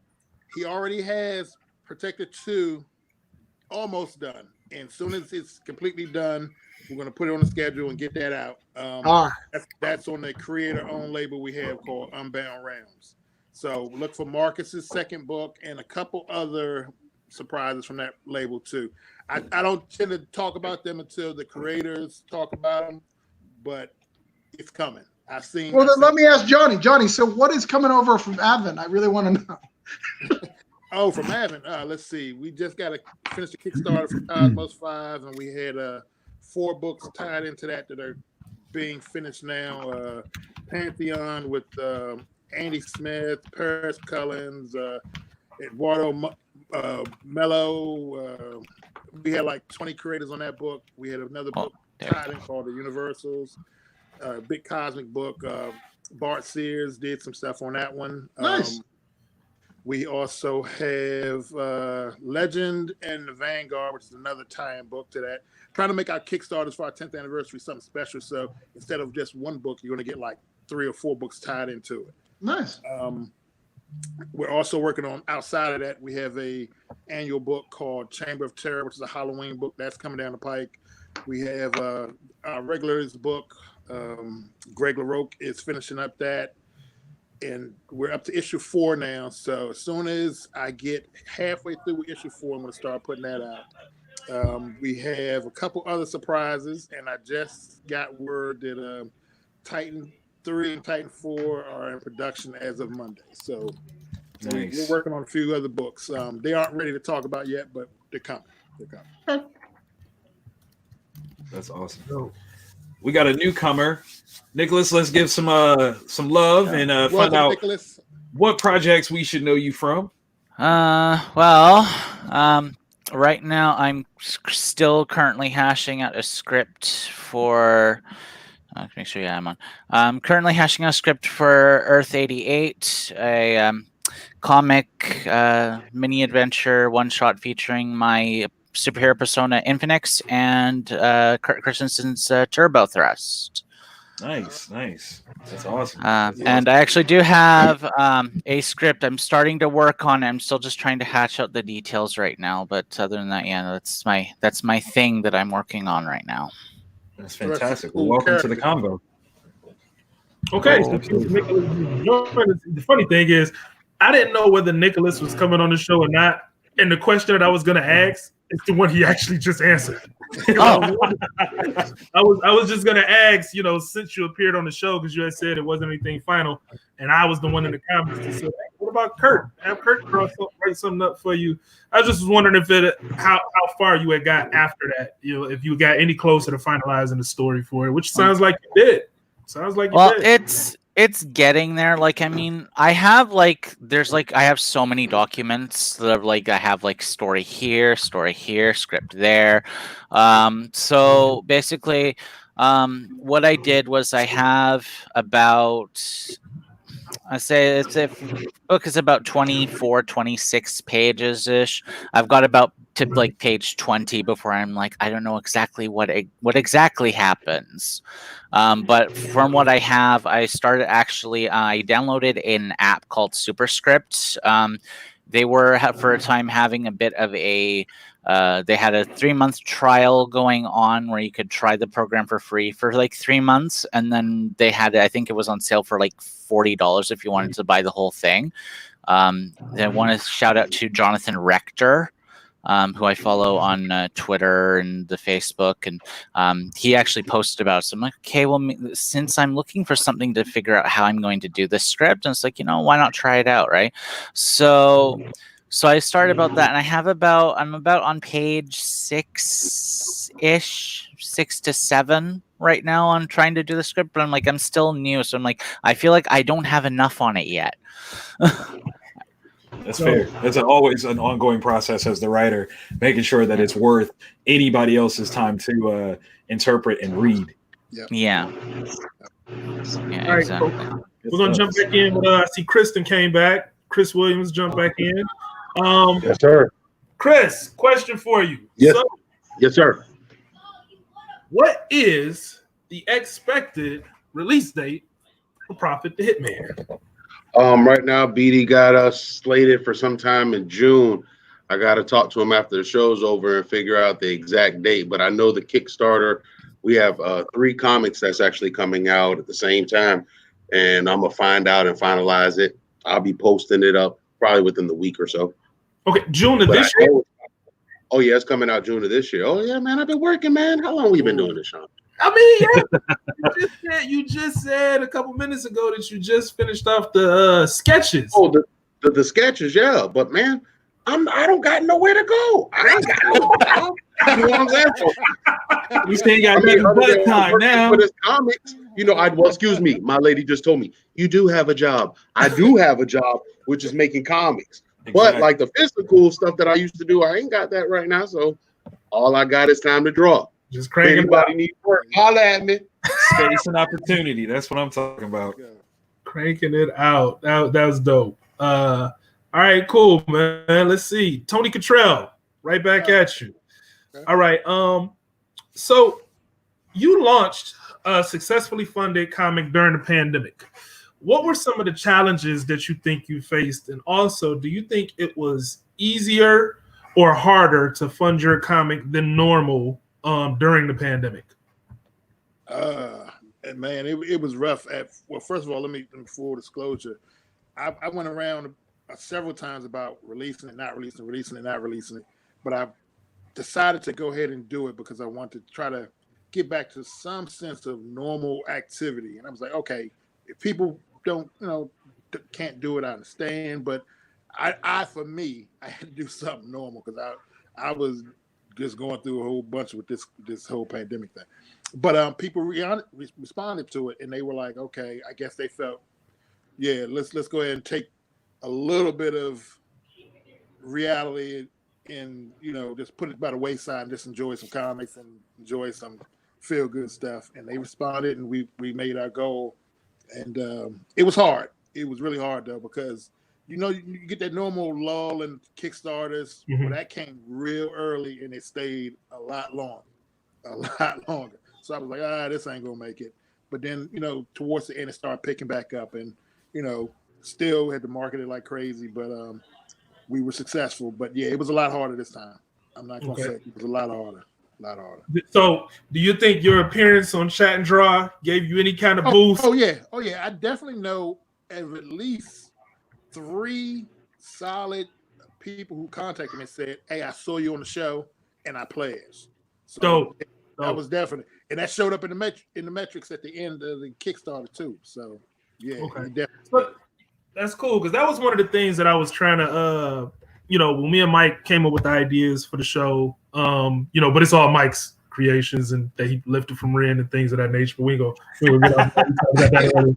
But when we talked about launching the show, that was one of the things that we felt was important. I'm like the unofficial executive producer at Chat and Draw. That's why it's short fuse, freestyle comics thing. But the thing is, we wanted to find a way to use whatever platform that we had to help push people forward as much as we could, even during the pandemic. That's what we was doing, the Promote Me campaign, which we didn't drop the ball, but we didn't focus on that as much as we could, because Chat and Draw just kind of took off from there. But our hope was that the people that appeared on Chat and Draw definitely had a benefit and benefited from being on Chat and Draw. It actually helped them, whether it was from sales, whether it's from helping. It was a benefit. And I just want to say publicly, I know Mike's drawing right now. I don't know if you can hear me, but to you and Mike, thank you, because that was huge for you guys to take time out of your truly busy schedules and help other creators like you are and currently have always done. That was huge, and I really, from the bottom of my heart, want to thank you guys for that, because I appreciated that. And like I said, I got a boost from it too, so thank you. Respect. Okay, so Vic, I'm gonna turn it over to you for a second. I need to go grab me a drink of water. Not a problem. So what I'm going to throw in is not quite as research, but just kind of an open forum conversation to find out how involved do you guys make your family in your creative process. For me, myself, I do a all ages title, Wonder Care Presents the Kindergartens, and I have my daughter, who is now 10 years old, read it first to see, does it operate and function well for a kid's reading level? How about you guys? What do y'all do to incorporate your family into your creative process? My granddaughter basically decided on one title for me. I was going to go with it anyway, but she loved it. It was a title on our creator-owned called Hedge Hollow, and she loved it. I did it. It was a girl that looked like her. That was having adventures and fun. She loved the graphics, and she could even read the story. So that sold it for her, or sold it for me, when she's like, Pop, this is the book right here. This is your next book. And I was like, well, possibly. So basically a lot of the young adult stuff that we're doing now is fun. I use my granddaughter to kind of give me a thumbs up or thumbs down on it. Got you. No, that's awesome. Nicholas, what about you? Not really so much directly per se. To be honest, I don't really see my family that often. Mostly because I don't have transportation. Like they live relatively close, but like I mean, it's between districts. There's there's not a lot of good transportation between them. But indirectly, and this doesn't necessarily have to do with my story as it is now, but when I started my Instagram account, Mobius Comics. Part of it was to showcase the commissions that I've gotten of not only just Infinix, but I also call them my personal characters. So there's a couple of heroes that I've created that are based off of people like my mom, or one of my friends from work. So those kind of people, and it's thinking about what sort of powers they would have if they had a hero persona, sort of thing. My mom was a nurse for 25 years, so I made her sort of a healer sort of kind of thing. It went okay. That's awesome. The other one that I made was for my buddy, and I know he's both. He was a very strong emotional support for me around that time, because in 2017, and I think I might have mentioned this before, my mother did pass away from cancer. So, and it was around the time that he started working with me. So I'm I wanted to have a character that was kind of had his personality. He was strong. He likes to eat a lot. So I made the character. It's really interesting design where his chest is like a tank that's got a whole bunch of fuel in it. He basically can eat. He eats whatever it turns into this fuel, and it powers his super strength. So it's just those kind of characters that I had on there for a time. But other than that, really not really so much. Not really so much as directly involved in the creative process. Got you. Chris, what about you, my man? Okay, so I had an old story that I involved my family in. It was called Scarab Tiger, and I had pulled all these different elements. But like I said in my first chat and draw, man, the way Prophet was given to me was like a dream that was just downloaded in my head. I don't know anybody in my family who are like these people, but I know people in my life who are like these people, the guys you can go get anything from anybody from, these, I've seen these archetypes in my life, but my family, they don't act like that. Yeah. Understood. It's a different type of family, It's a different type. Yes. I got you. At the root of it, you see that it's kind of like I created this character that ended up being created and got dropped into a gang mentality, and it's like, how do you rise from that all the way to the highest point of being? You know what I'm saying? Respect, absolute respect. Moana, what about you, love? So yeah, in our titles, family is central to a lot of the things that we write in the Wildcard Chronicles. I mean, you'll see it off the jump. The first page, it's the relationship between a father and his two sons, particularly the Black family, because there's a lot of negative stereotypes and perspectives put out in the media, and so that's really important to the stories that we write here. And then also when I wrote my children's book, kind of dovetailing off of what Nicholas said of his mom passing away from cancer. My dad had also passed away from cancer 3 years ago almost. And so that book was kind of my way of grieving and coping with the loss of that. And so that was like my honor and my respect to him. And then the kids that are in the story are my niece and nephew. And that was also my way for them to remember him, because they're so young. I wanted them to have good memories and kind of highlight, when I spoke to them, I asked them, when I was developing the story, what was your favorite memory of Papa? You know, like what did you like about him? And as I was kind of putting together their bio and things like that, you know, asking them about things that they like so that I can use it to enrich the characters. And, you know, you'll see more about it as the story in the series moves on. So family, we are all about that over here for sure. That's wonderful. I know that a lot of times it seems like we as creatives are creating in a vacuum, but they are really our first, you know, fan base and a lot of times our first support network. And I implore anybody, if you have a family structure that you can tap into for your creative endeavors, do it. And it's not just a matter of them buying your work, but actually getting their feedback or integrating them. If you look over my shoulder here, the poster of the Samaritan on the far wall, that's actually my stepfather who modeled for that cover. So as one of the best-selling pieces in my arsenal, to integrate that is huge. So that was just my little piece. Sean's back, so I'm sure he's got more questions. And we got some other newcomers here to the convo, so let's add them to it. Is it Jermail? Did I pronounce that correctly? Yay! Yes, sir. Feel free to introduce yourself and let folks know what you've been working on. Well, my name is Jamil Lessie. I'm part of Concrete Comics, and my first released comic book was Absolver Wraith of Vengeance. Nice. Beautiful. Beautiful. Love that. Love that. It was a really good book, too. If anybody didn't get it, go pick it up. Appreciate it. Appreciate it. Thank you. What's up. Wait, Danny, what book is that you're showing him right now? Huh? What? Sorry. What? Sorry, I was just reading some Alphalite, man, and just happened to just have this right here. That's so wild. So wild.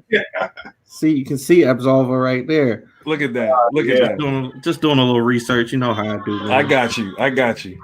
Yeah. So, Jamil. Yes, sir. Nice to meet you for a chance and like, you know, a face-to-face, even though it's an online thing, man. It's a pleasure. Right. It's mutual. So just in case you haven't been watching, I've been asking everybody questions because, you know, this is like the backdoor pilot episode for me and Victor's show, the conference call, which, you know, hopefully you'll be on and everybody else will be on. Indeed. Well, you're actually on it now, so, you know. Hopefully you'll be on again. We'll send over the release form later. Right. So the question that I have for you is you and your team made a marketing campaign of using newly released movies like The Avengers as an opportunity to showcase some of your characters, interacting with, or in many cases, kicking the asses of some of the established characters. In some circles online, you received a bit of backlash for that. Did that backlash deter your team from continuing with that type of marketing? No, not at all. Not at all. For us, you know, it was, you know, right now we're all living our dreams that we had since 5 years old, you know. So seeing our characters alongside iconic characters you grew up with is just a dream come true, and being able to do it.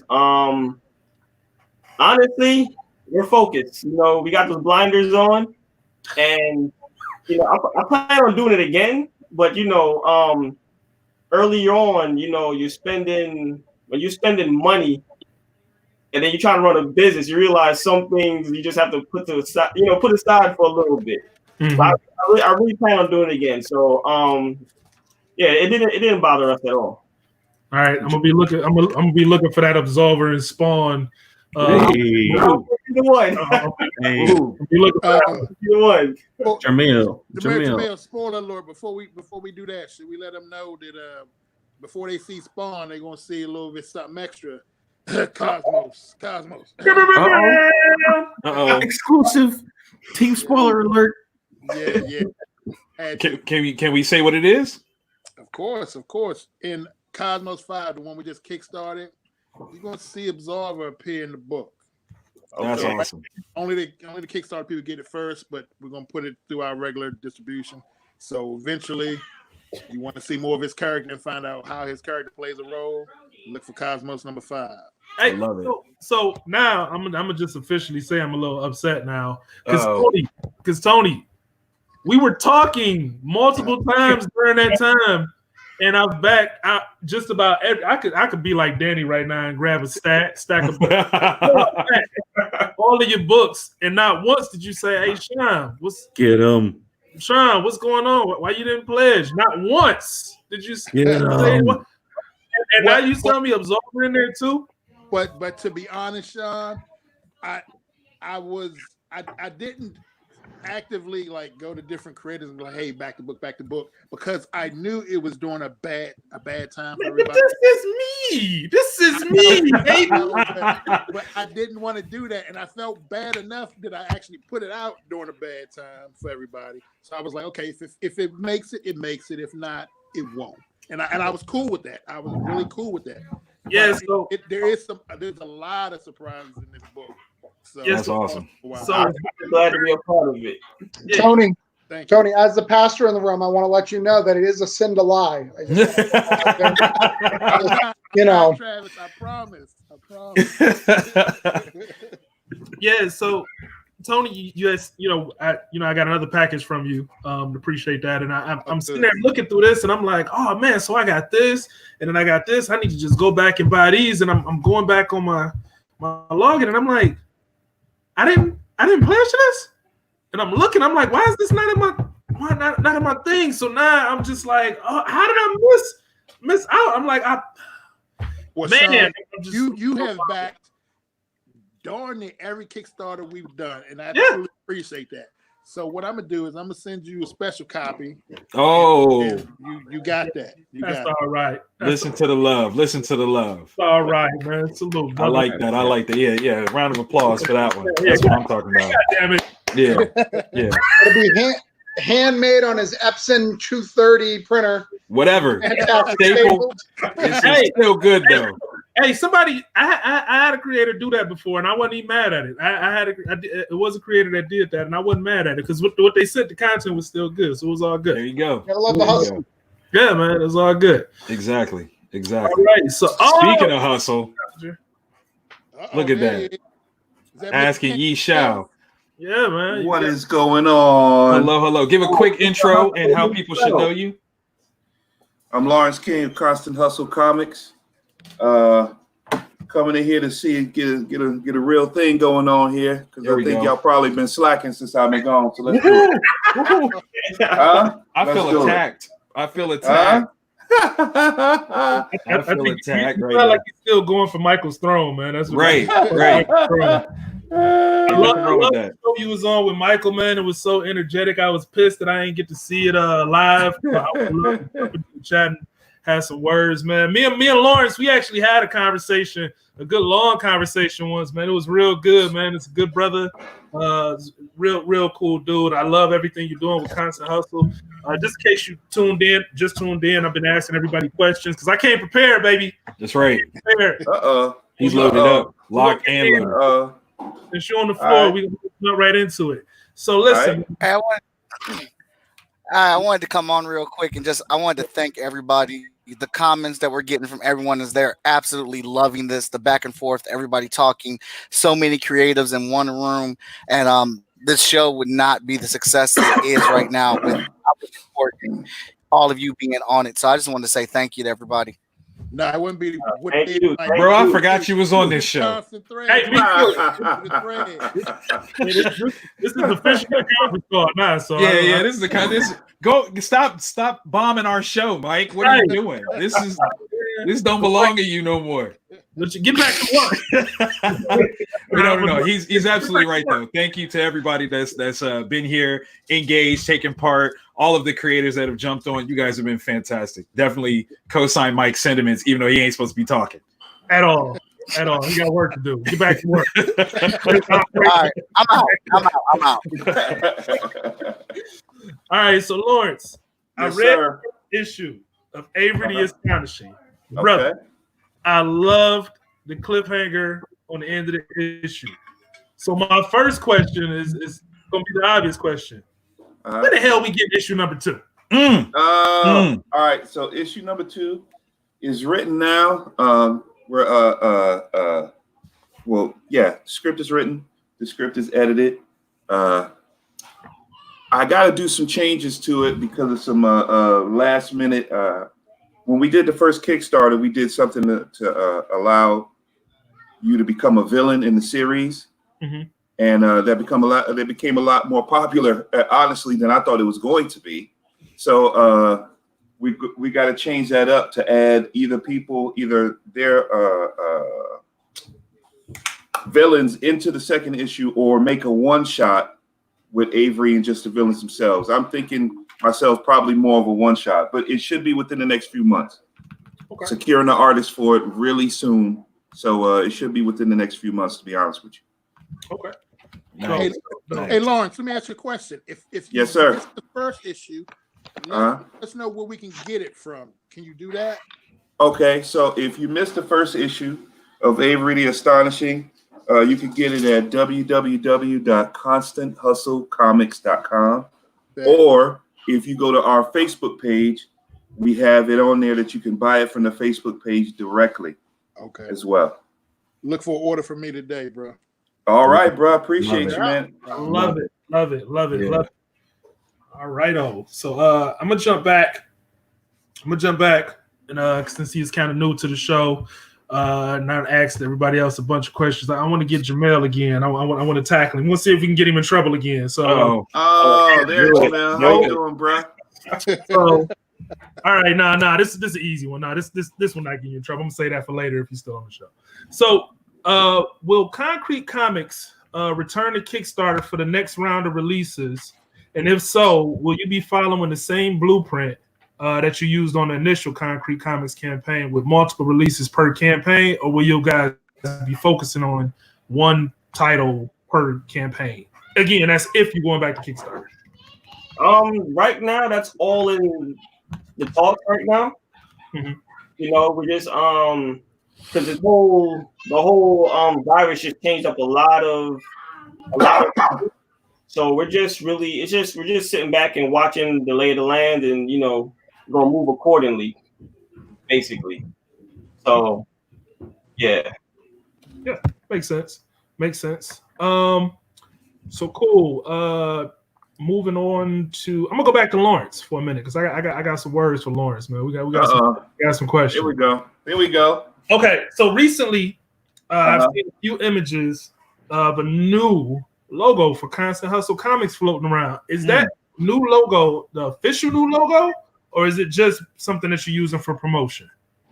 No, that's the official new logo. See, all the logos that we've had for years. Mm-hmm. It's just we used one, and I thought that was good. We're constantly evolving and changing as a group, and as our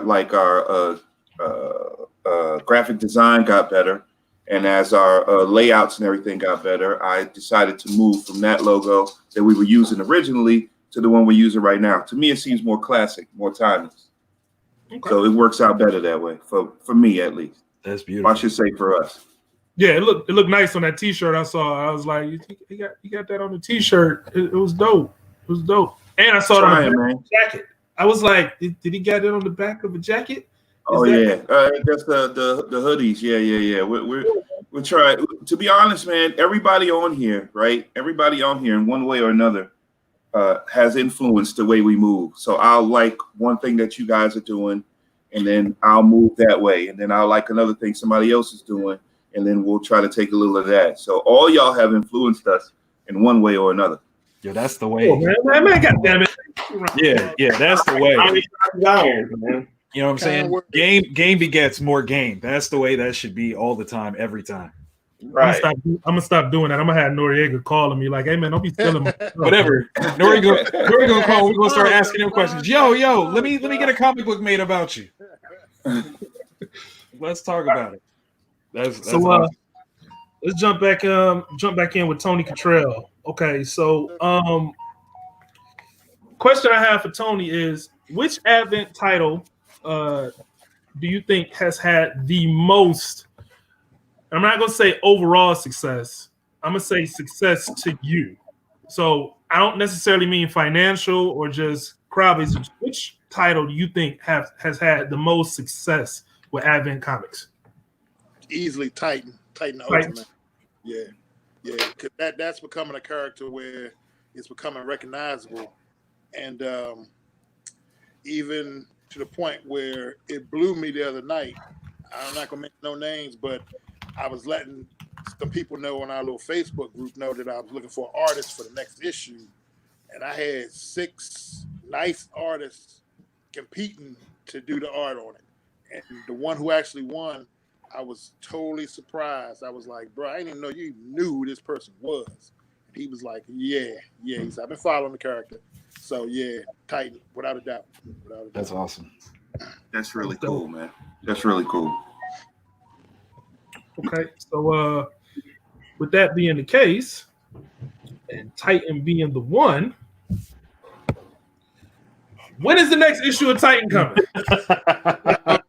Issue Issue 3 is being drawn right now by Nathan Diaz, and we have issue 4 and 5 that are going to be coming real quick behind it. I'm trying to decide how I'm gonna market it because, like I said, Titan's going to be the final part of our little 10th anniversary celebration. So we're going to do a Kickstarter for issue 3, and then we're going to go ahead and go from there to issue 4 and 5, like right behind it.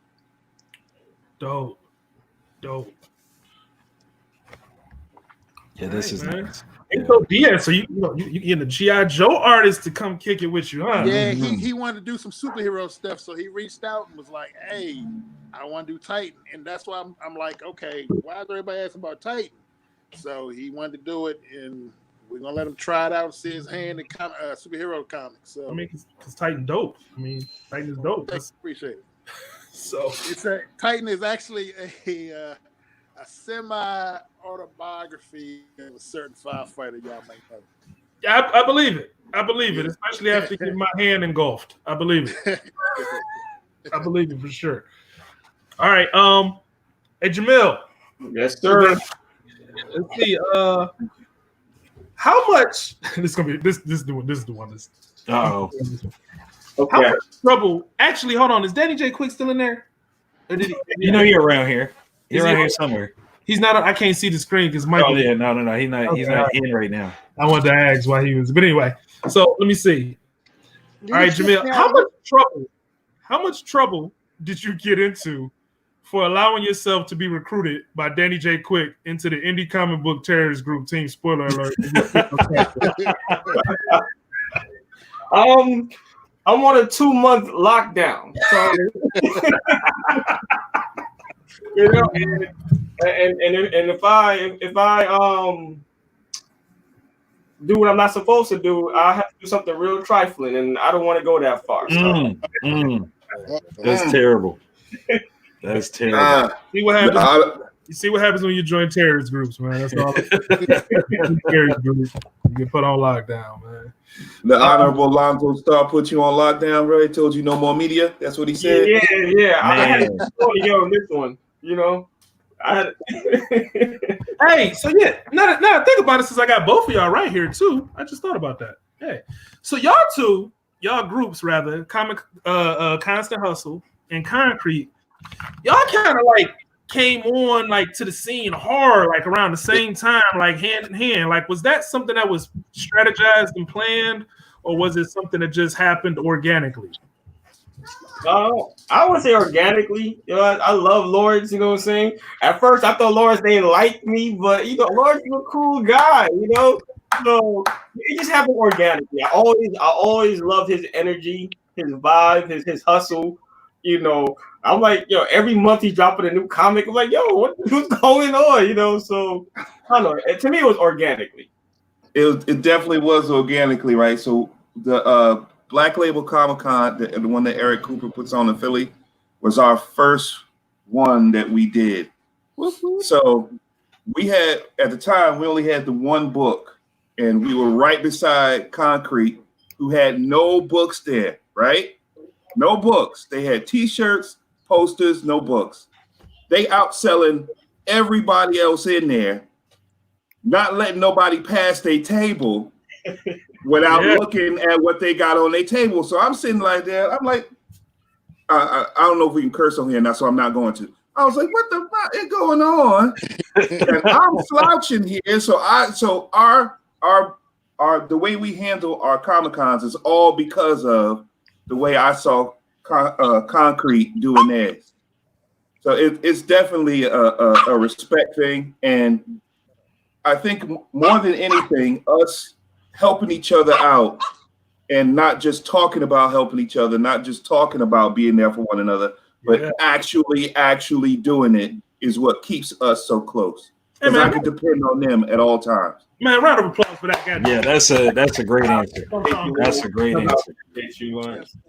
You know what? I'm actually going to piggyback off of that. And for those that are in the chat right now, I want to know, what are some ways that you think, outside of people, creators especially, just buying your work, are ways that we can help you put more people onto what you do? Well, I know I wish I had the opportunity to do it, but I know Moana before has reached out to me about tabling with them at different Comic-Cons, but unfortunately I couldn't, because at the time I had something going on with my daughter and I couldn't, but she has attempted to put us on before. And whenever I've had questions, which I've asked, I would say probably the majority of everybody in here right now, whenever I've had questions, nobody has ever been hesitant on answering me, or never been too much of a prima donna to want to take the time out to lend a hand. So that's what's helped us. I'll say that right now. So, okay. Agreed. That's awesome. Yeah, it is. I don't even know what to say after that. It was just. I know, like that's just like Mike. Right. That's the period at the end of the sentence. You're just like, yeah. That's it. I got nothing on that one. Moana, welcome back. What's up? So yeah, I told you, as long as you stay on the show, guess what? I got questions for you. More questions. I got questions. So, let's see. I'll make that those. So, how did you approach marketing differently for your children's book than you did from your comic?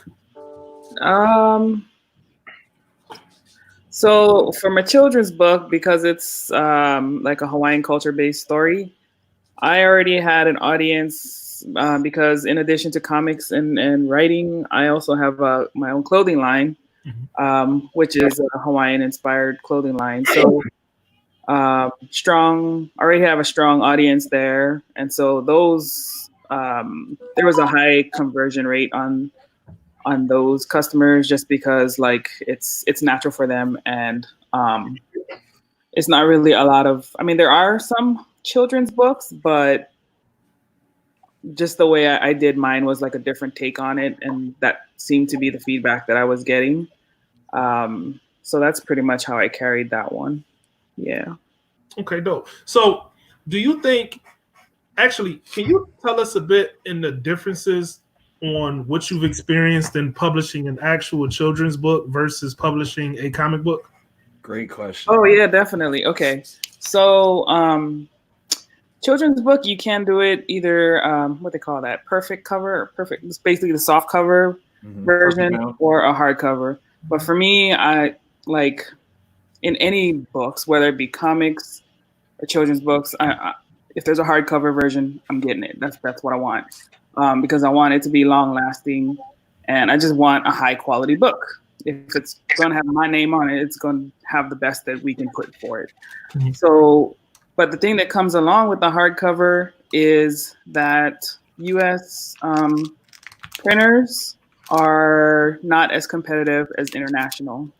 And it's going to be a lot harder to do a smaller print run, which is typically what a lot of our indie creators do, because of the cost associated with it, and because we're carrying all of that. So for my book, I actually got mine printed in Taiwan. I used a print broker that's US based. She's in Chicago. The company's called Print Lore. And she actually also printed the second issue of the Wildcard Chronicles. But I went back and forth with her. So she has a number of printers that she works with, one in Taiwan, one in Canada, and she has some US based ones, but those are more for like comics and softcover books. Let's see, you're going to have be prepared for shipping because it's a lot heavier. And you'll want to, I think the strategy with the children's book is, or hardcover book, any hardcover book that you get, you have to be in it for the longer game when you're making your order. Like, it's not going. You don't want to be only thinking about the Kickstarter. You know, you want to plan to have a decent amount of copies so that the money you're putting out for the run, you know, you get the most out of it. And you want to like get as much profit, keep as much profit as you can off of a hardcover. So you also want to take into consideration the shipping times because it's going to be much longer. I think ours took, they usually say 8 to 10 weeks, but we were able to get ours in 6. You'll also want to keep in mind, like when you're doing international shipping, like ours, we just beat the deadline to before the Chinese New Year because they shut down all of their production for like 6 weeks. So that's, you know, if you're planning your schedule for Kickstarter, you know, those are other things you want to keep in mind. Give yourself some buffer so you can continue to set expectations for, you know, your backers and stuff. But the cool thing with mine too is that like I asked her if the printers could, you know, take pictures of stuff as they're coming off the lines. Those are things that, you know, people don't usually see and they get really excited about that. So hardcover is a little bit more difficult, you know, just some more factors to take into consideration, but obviously it can definitely be done. Just be ready to have some storage space for it too. Yep. Storage space is very important. I actually just had to clean out my my production room the other day since I got to Georgia. Hey, yeah, actually, I saw you had a comment on it. You had Tony. Yeah, it was a process. So yeah, you definitely want to keep a lot of space when you got a lot of merchandise coming in, and have a good way to get it into, you know, wherever don't have the area that it's supposed to come in blocked up either. That's awesome. Yep. Otherwise, you'll be at your curb unloading pallets. You know, that's right. It's not a good thing. It's not a good thing. Tons, just what I unloaded. Yeah. Oh yeah. So you just say 2 tons? Yes. Woo. That's a lot of reading. Like, a lot of reading. I ordered 3,000 books. As she said, long game, man. You got to be the long game. Great. Man. Oh man. Yeah. I don't know if everybody acknowledges Moana as like the Puff Daddy of indie comics because she's like come on now. She making masks. They got like they own line of motorcycles. They got the books. They got the clothes. You coming out with a mixtape? I know you coming out with a mixtape. Just drop it now, so we can all listen to it. Right. I want to thank her publicly because she sent some masks to the fire station, and I told her already. That's I what's grabbed like 3 of them for myself. I know I shouldn't have, but that's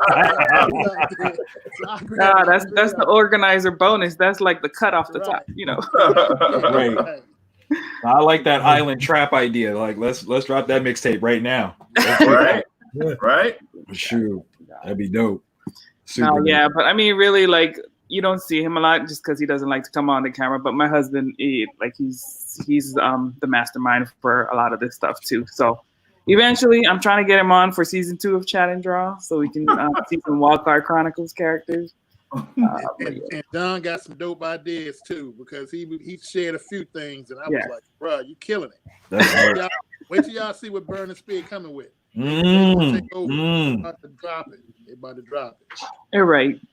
I can dig it. Awesome. So I'm gonna go back to Lawrence for a second. Hey, Lawrence. Yes, sir. So how important do you feel branding has been to your specific comic line? Branding is extremely important. It's one of the things that we are still working on streamlining and getting as good as we can. As far as the question goes, branding is extremely important because you're only really known by your brand. Whatever good or bad, right or wrong, you are known by your brand. So we're trying to get ours to a point where you'll know just by, let's say, the way the cover's laid out, or the way the video looks, or the way the social media post is, that it's ours. And knowing that it's ours, you'll know it's quality. But branding is extremely important. And we're learning more about that all the time.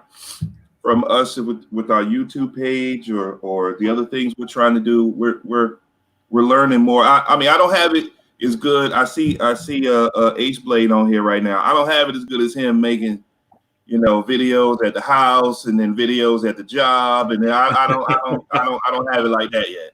I don't have it like that. But hey, man, I had to get that TikTok thing going, man. What's wrong with it?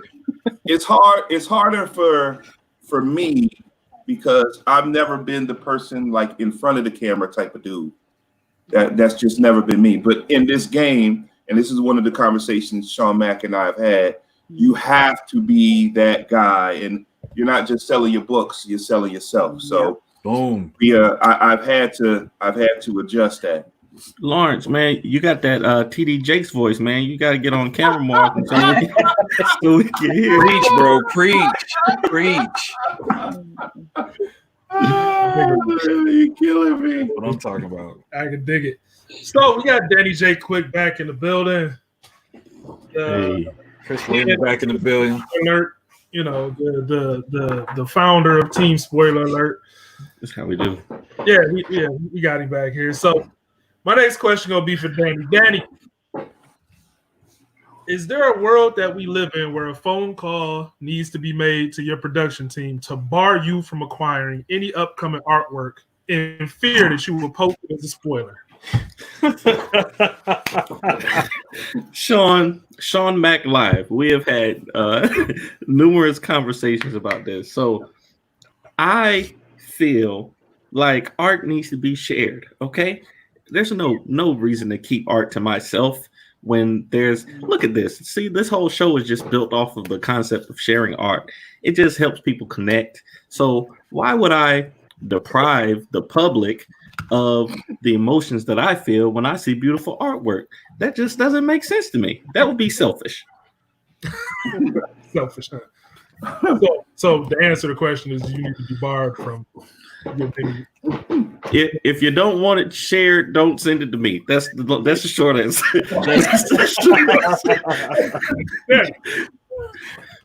Oh my God, Danny. Wait, hold on. I got to jump in because Haley Dennis asked a very important question. I think you guys could all throw in on is how do y'all recommend leveling up in the selling yourself game? Obviously, that's something that we've all had to figure out. And let's talk about that for a second because I think that's a great question. Sweet. Being involved in more conversations. If it's not conversations like this, it's conversations in other groups about the game, and about the field itself. Me personally, I don't get involved in religious or political conversations because that's not my concern. That doesn't. I don't need anybody to agree with me, and I don't need to agree with anybody. But when it comes to the game itself, or when it comes to I can have a conversation all day because I just got through watching that Apocalypse, the Justice League Dark movie, the latest one, and man, that was insane. Come on over. Loved every single minute of it. So I could talk about that all day long. Having conversations like that, or having conversations with other creators at Comic-Cons and things of that nature is my opinion on how you level up. I agree with that. I would say that my very first job that I ever had was as a shoe salesman. I worked at a little store called the Shoe Department. And one of the things I learned early is that until the brand can sell itself, most times people are trying to connect to the person behind the brand, right? So if until say Ace Blade, becomes, widely enough known that I don't have to sell it to people, they're going to be looking at me to convince them, to buy it. So until that point, I'm going to continue to, making little videos as long as I'm honest with people about, my character and consistent then they'll be able to see, and connect me to my characters. And that's why I always wear purple, is because when people see me, I want them to see Ace Blade, for right now anyway. So that's my little 2 cents. No thought. Moana? Yeah, I would also add that in terms of branding, kind of dovetailing off of what Danny said, it is about your project, but I mean it is also about you. So branding is you don't even also have to be talking about your project all the time. Talk about stuff that you like. People connect off of things that you have in common. So whatever you're passionate about, whatever you can talk all day about, that's the kind of stuff you should be putting out there. And just it'll be slow at first, but the organic connections are the best ones. I mean, you can buy likes and follows and all that crap right now, but the people who are really gonna be like with you for the long run are the ones that you connect with more organically. I would like to take an answer. Sorry about that, y'all. My system keeps kicking me out. We're telling the truth too much. That's what it sounds like. Right. They worried about our answers. Obviously, I don't know if anybody touched on it already, but I think one of the first things that you have to do in terms of leveling up is to look at where you're lacking. And that's a very difficult thing to be honest about for a lot of people, because in no way, shape, or form do we get into this expecting that we're low key lacking on any level. But once you get into the field and you start to look around and see some of the things that people are doing with success, you got to look at yourself and be like, okay, I'm not doing this and it's affecting, my output, my outcomes in this way. And this is what I need to do in order to change that. That's not to say that we should mimic everybody, because there are some things that some people, things that people do that's them. You can do. You can't do that. If that's not your lane, don't jump into it, because you'll get run over. But I would definitely say the first step is to look at what you're not doing and question, whether that's something that you should change, or if that's, just something that you got to keep building on. Chris? Yo, I'm still getting my feet wet in this branding thing. I've had conversations with you, about trying to get more personable. I've met. I can't hear you, Chris. I don't know if everybody else can. Oh, I can hear him. Okay. So it just sucks on my part. Oh, my bad. So I'm still kind of new to learning the whole how to brand type game. You know what I'm saying? I know I can deliver you great artwork. I deliver you some good colors, but now it's like I've been reaching out, kind of learning how to transition between having the product and making people feel like they need the product. So it's like I've been trying to figure out how to create and equate that balance. When you said I had a conversation with Sean Mack, and he was like, nobody cares about profit. I was like, what? But I understood when he said it, because they want to know the guy who made profit, because there's a million creations out there. And unfortunately for our people, they're going to be like, man, why should I buy this Negro product? And you got to tell them why they need to buy this Negro product. So I'm in the position of trying to figure out how to equate that balance to where it's like, nah, it's streamlined. You know me, so you know it. Keep riding. Yeah, I would add in. I like everything that everybody said, and like Chris said, that is something that I advocate for, even with my team or when I talk to anybody in general. Just it's not always about your IP. It's not always about your title. I mean, I post hardly no pictures of characters, hardly no pictures of books. I don't hardly ever talk about my titles until this project actually launching. And so one of the things that I would say is extremely important would be to ensure that you are continuing to learn to level up.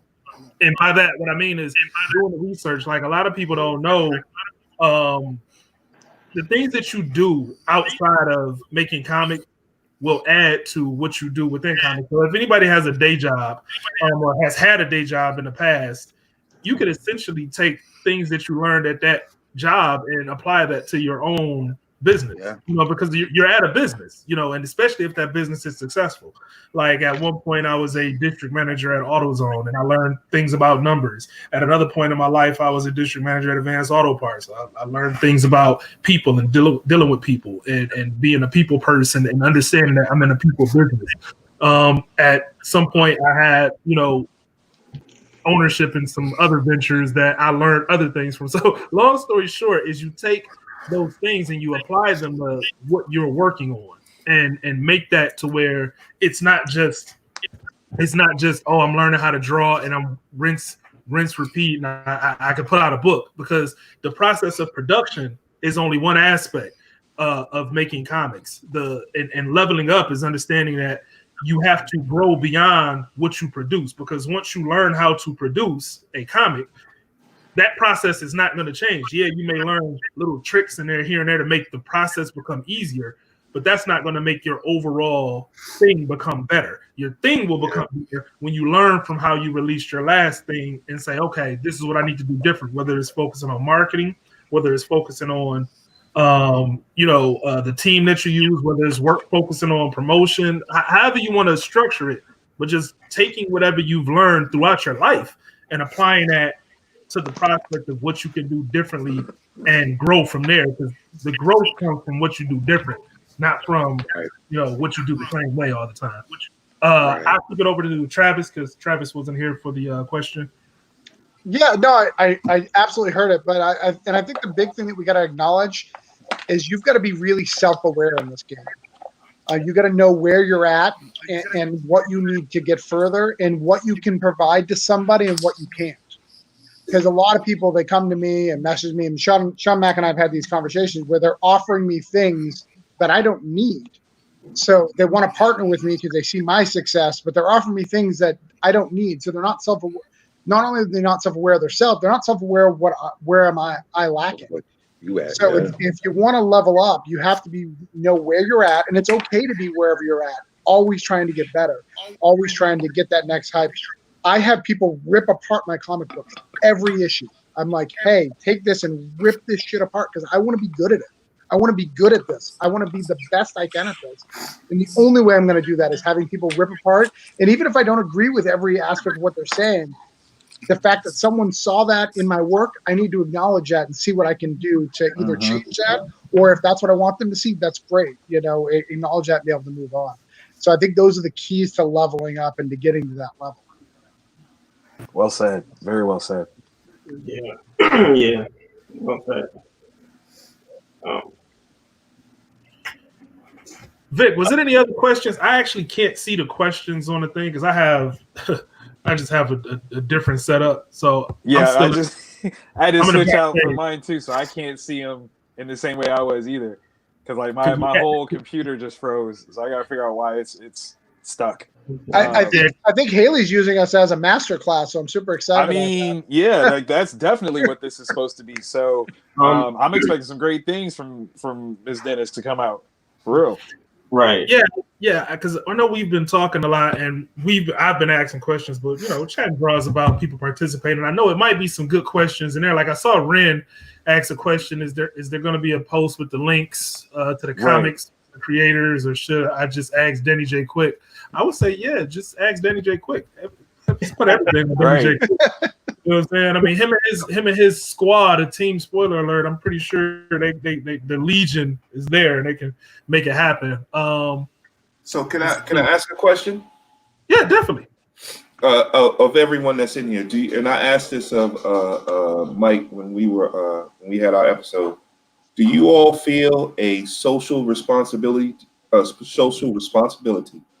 write your characters a particular way, or not write your characters a particular way? Can you Yes, elaborate? I do.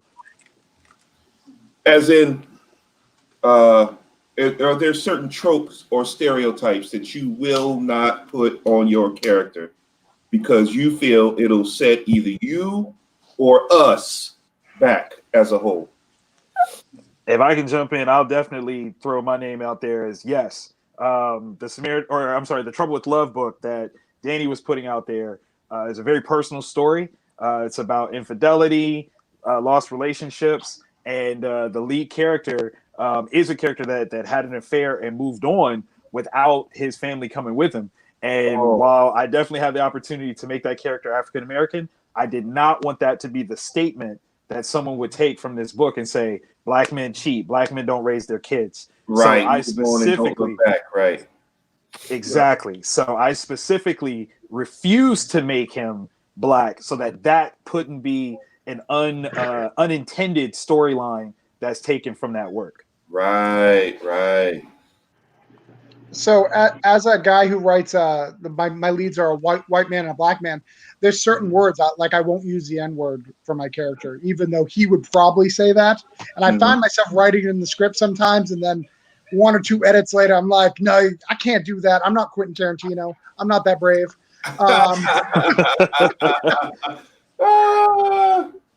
So there's stuff like that I won't write, but for the most part, I allow them to be what the characters need to be.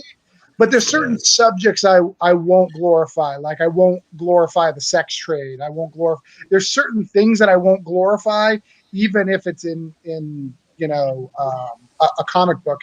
It's just things that I just personally do not feel need to be glorified. I probably won't glorify. I'll use drugs, but I probably won't glorify the use of drugs. And even though I'm writing crime, I'm writing lots of crime, so I just add more dead bodies, and people tend to like that. So you're good. Just keep adding dead bodies. You can skip all the sex and the drugs. Just as long as more people die, everyone's happy. That's the way. That is the way. I mean, when I write my stories, it depends on the flow and the message I'm trying to convey. I'm not afraid to shy away from anything because the way I see it, if I don't tell it, somebody else will. True. Very true.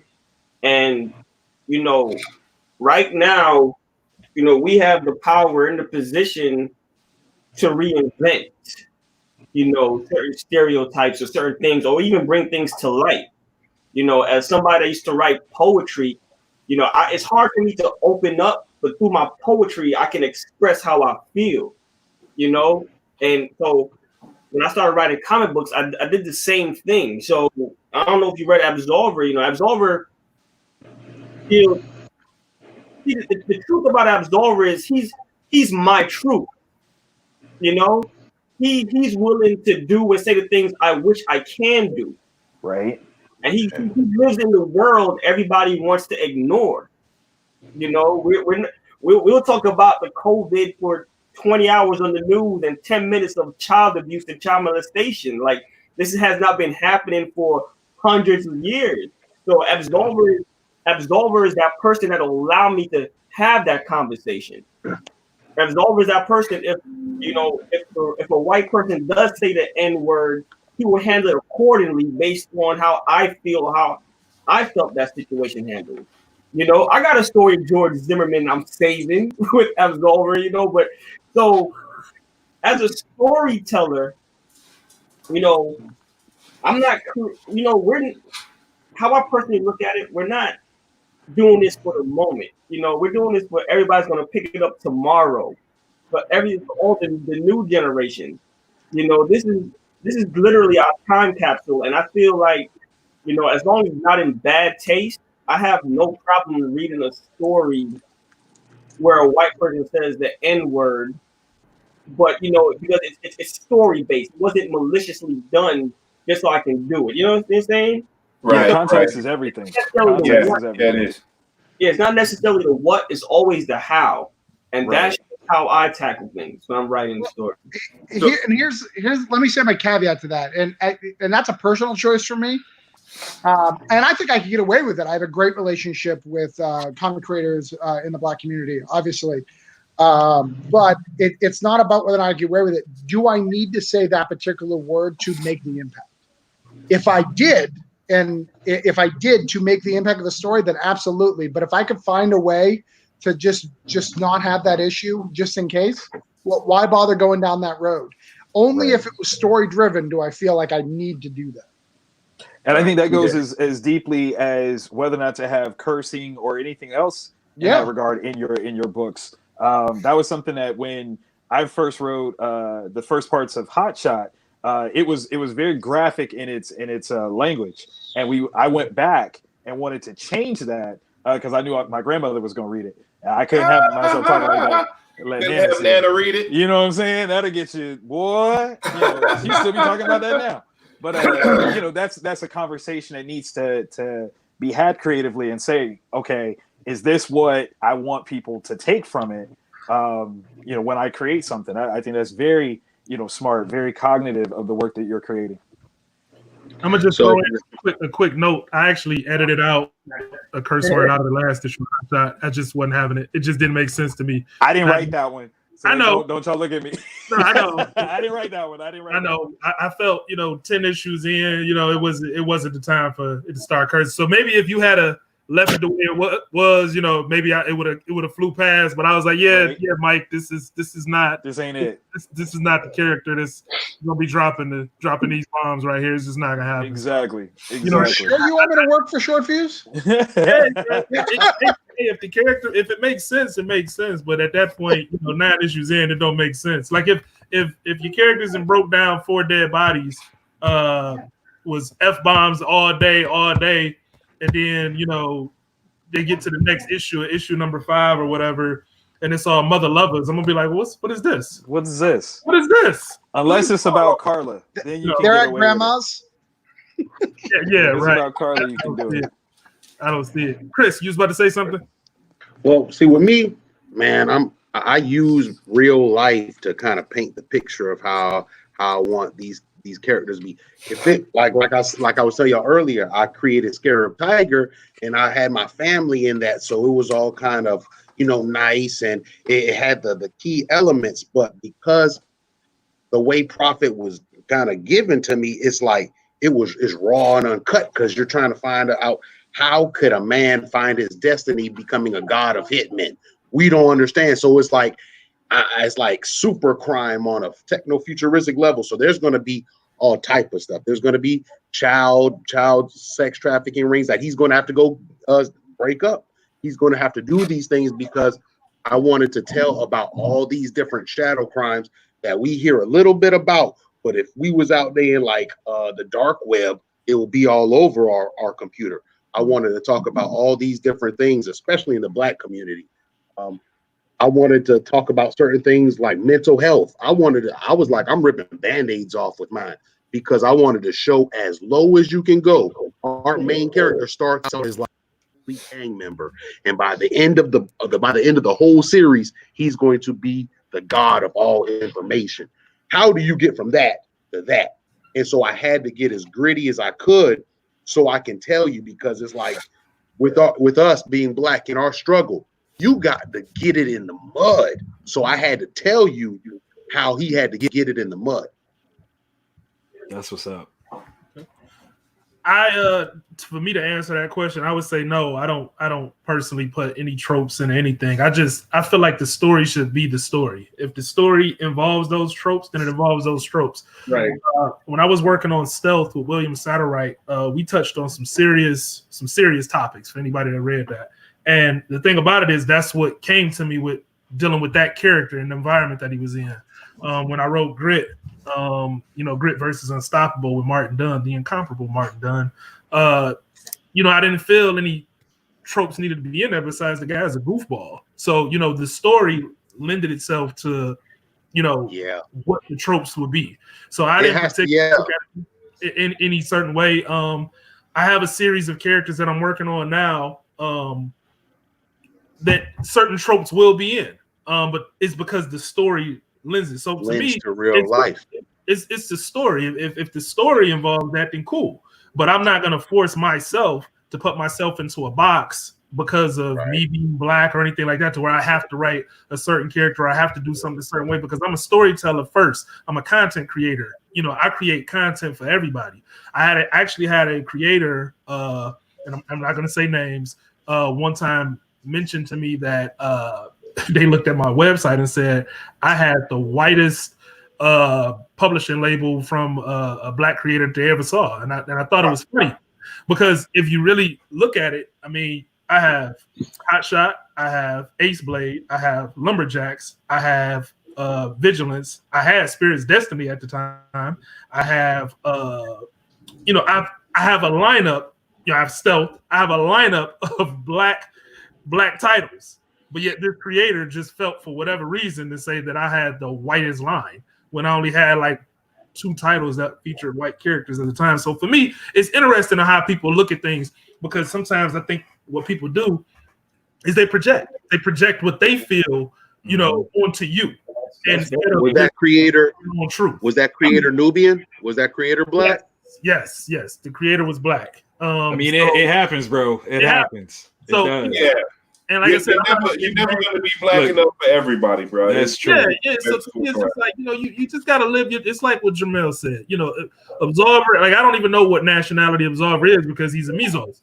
See, I know the terminology, so I can say it. I know the terminology. That's a smart play. But with that, you don't know what the character is. So if that's who he's living his truth through, then so be it. I live my truth through Grit when I'm writing Grit. I lived my truth through Stealth when I was writing Stealth. I'll live my truth through other characters as I explore and deal with other characters. So to me, it's just a matter of, whatever works for your story. I agree with that. On that, it happens. I was at a majority black comic book convention put on by people of color, and I had my book Hot Shot out there, and I was doing my pitch, and this person came up to the book, and they were black, and they were flipping through the book, and I was like, yeah, I was about to buy this, but I'm good. I was like, why? What's wrong with it? It's like, well, you got a couple white people in here. I want a book with nothing but black people everywhere. I was, for what? For real? Like, they didn't want to see nobody else in the book but black people in the comic book. I was like, but you realize the character lives in Columbus, Ohio. That Which just is doesn't not exist an all in black Columbus, city. Ohio. Like, Columbus is not a chocolate city, y'all. Let me tell y'all that right now. Right. But people feel that certain type of way, and they're very, specific about that thing. So yeah, it does exist. And I'm gonna say it like this: if the character that I'm working with is like this, or the character is like this, it don't make a difference. The story is gonna lead it to where it needs to go. Right. Because at the end of the day, I'm creating stories for people to read, and I'm creating merchandise to surround that content stories. Because I want to tell these stories on different platforms, whether the platform is in media, whether the platforms is in kids getting the toys and be able to make their own stories with it, whether the platform is T-shirts that people can rock, because they like the way the character look. It doesn't matter. I think sometimes we get stuck in this whole, I have to do something a certain way, when there's no book that says anybody has to do anything a certain way. You can be black. And we're not going to get into a political discussion, but you can be black and be a Republican. You can be white and be a Democrat. It really doesn't matter. All that stuff is irrelevant. Do you. Whatever works for you is what works for you. Hopefully, it's what works best for you and your family, because that's the only thing that really matters. And my family is going to be a blended family. My wife is Mexican. My kids are Mexican and black. It doesn't matter to me. I don't care about the tropes. I want to tell the best story, and I want the people that gravitate to those stories to gravitate towards those stories, because that's what matters. The stories. We're here to tell stories, and we're storytellers. So just tell the stories, and let everything else fall into place. Let it fall into place. That's what's up. Sorry, that was me preaching for a second. No, ain't nothing wrong with it. Pass the collection plate right quick. Hold up. That ain't preaching. That's just good. That's I just might good have to lit. break for a quick repass. I gotta go get the spaghetti dinner down in the basement. You know what it is. Yeah. Dun dun dun.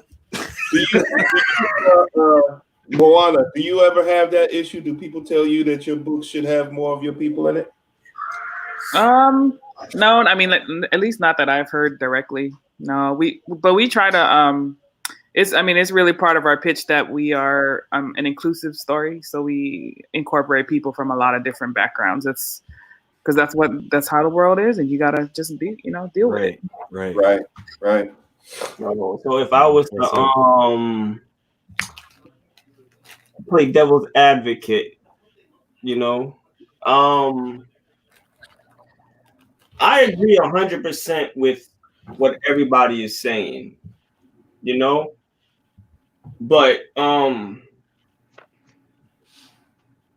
not to say that it's a responsibility, because it's not. Everybody has the right to create a story they want to write and the kind of characters they want to write.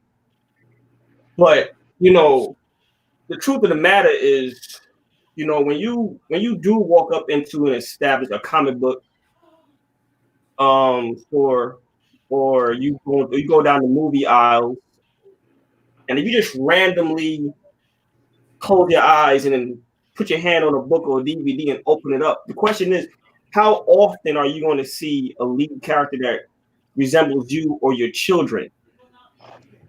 And so I'm not saying we have to write a story that that your character looks like you. I agree with Sean. I agree with everybody. But to me, I look at it like balance. Right now in entertainment, the balance is not in nobody's favor, only to one group of people. So I've always said, you know what? I'm here to balance it out. Yep. I'm here to balance it out. Not just, I want to write, a whole, an Indian character, a black character, and a Chinese character, just because I feel as if we all need more representation. Mm-hmm. And that's really a study. Like, I went online and I looked up all the superhero movies from the first day was ever released. And I counted white roles, black roles, white female roles, and like maybe it was quick research, but the first black female role was Halle Berry's Catwoman. Right. You understand what I'm saying? Unless you count like Coffee. Yeah. You know what I'm saying? Black exploitation stuff. Right. So to me, like I said, it's all about balance and I feel like that's where the understanding should be. I would never tell you, I read some dope stories. I'm here in comic books because of white lead characters. You understand? I love Spider-Man, love Batman. Spawn's my favorite, but so I'm not gonna say it's not needed and we shouldn't do it.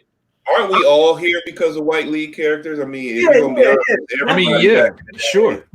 So all because of that. So. But I think the thing that what you're ultimately getting at, and it's the best answer to the devil's advocate scenario, is that it's actually a spectrum when you talk about representation.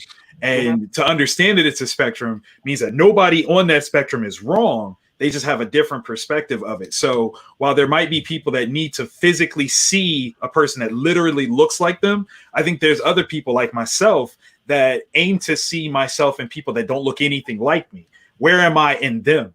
And I had a conversation with a woman many years ago that said that she never let her son read comics because they didn't have anything to say about black folks, but especially young black men. And I was like, that's crazy. And she's like, well, what can you tell me? And I'm like, okay, well, Peter Parker, and with great power comes great responsibility. That's a distilled version of the Talented 10th.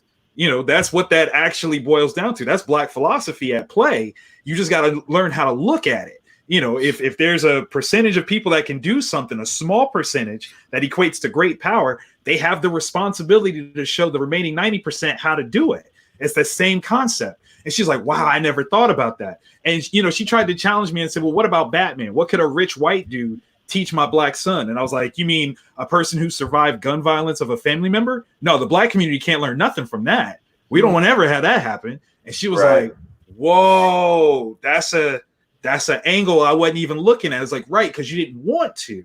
If you can look at it and say, on this spectrum, this is where I'm at, and this is what the inclusion of it is to me, I think you've answered it for yourself at the very least, and at least open the door for anybody else to find themselves and what you create. I think that's the best goal that we could have, is just create something that anybody could try to see themselves in. Right. But I'm sorry. Go ahead. No, I was just saying I'm gonna go and pass the collection plate. Both of y'all gentlemen, we're gonna pass. Listen. That's great dialogue right there. That's a beautiful combo. Beautiful. That's beautiful. I love it. It was we'll keep it going a little bit. It was a question that Haley Dennis had asked. I think that's the only questions I could see. Is how do y'all keep track of budgeting? Because as an accountant, empathetically recommend Excel over Google spreadsheets. I know that's a jab at Michael. She doesn't know that's a jab at me too, but hey, it's cool. Yeah, so budgeting. How you guys do it? Moana. Because you got the big massive conglomerate that you're building over there. Hey, you know what I'm saying? You know what I mean? I'm trying to figure this out. I need to tape this right here. If y'all have not seen Moana's setup, I was at Baltimore Comic-Con and I was like, what? I walked by it 3 times because I was like, I thought it was some big major corporation or something. And then I had to stop and I was like, oh, wait a second, I know her. And I had to stop and like, whoa, so Moana, how do you manage budgeting with that kind of monstrosity? Very carefully over a number of years. Tools wise, I mean, we use Excel. I mean, I'm old school. There's a lot of other things you could be using out there, but yeah, I'm pretty old school. Excel. I have different worksheets for different things, and then I have like kind of like a summary type of thing because we have different aspects of the business. So we to a certain level, we keep certain things separate in the accounting aspect, so we can see which parts of the businesses are performing well. Are we investing too much and not getting enough back? But yeah, at the end of the day, it's all simple. It's like Excel. Yeah. Okay. Well said. Well said. Yeah, I was trying to figure that out myself because she got like 2 motorcycles and a couple of motorcycle women, and then like a light show and a marching band and something like that. The problem is he's not lying. Like that's not really an exaggeration. You think I'm making it up? No, bro, not at all. Not at all. Yeah, it all ties into the Wild Card Chronicles universe. Yeah, you'll see more of it as the story evolves. Nice. I mean, I'm fortunate. I have a bookkeeper to do most of my stuff for me, and then we just turn that into the accountant. But my actual business model revolves around more than just comics. I mean, because we actually do production work for people. The fulfillment aspect that we added, like even Travis pointed out that we've done fulfillment for him. These are different portions of a larger company. So plus it helps that I have other businesses on the side that, hey, we can just tie it all in. So I have a bookkeeper, so I don't have to worry about budgeting personally because I have somebody that would literally, we also have a financial director who will literally tell me, yeah, you can't do that. You can't do that. You can't spend those funds. And they get cut off from me. I was actually talking to Danny J. Quick at one point because he asked me, what did I do to stay on track with not spending funds on other projects? And I was like, yeah, I don't have access to the money. So when things come out and at certain times throughout, I would say the career that I've had, people have said, oh, well, did they just disappear with the money? Yeah, it wasn't Sean disappearing with money. It was just money that I didn't have access to, or it wasn't anything like that. And then when I reappeared, in all my splendor, it was like, Lazarus, yeah, rise. Yeah, like right back at it. Like, okay, let's get right back to business. It was because those funds were indisposed and they were still there, and that's how I can go right back to let's doing what we do, because it wasn't funds that was available to me.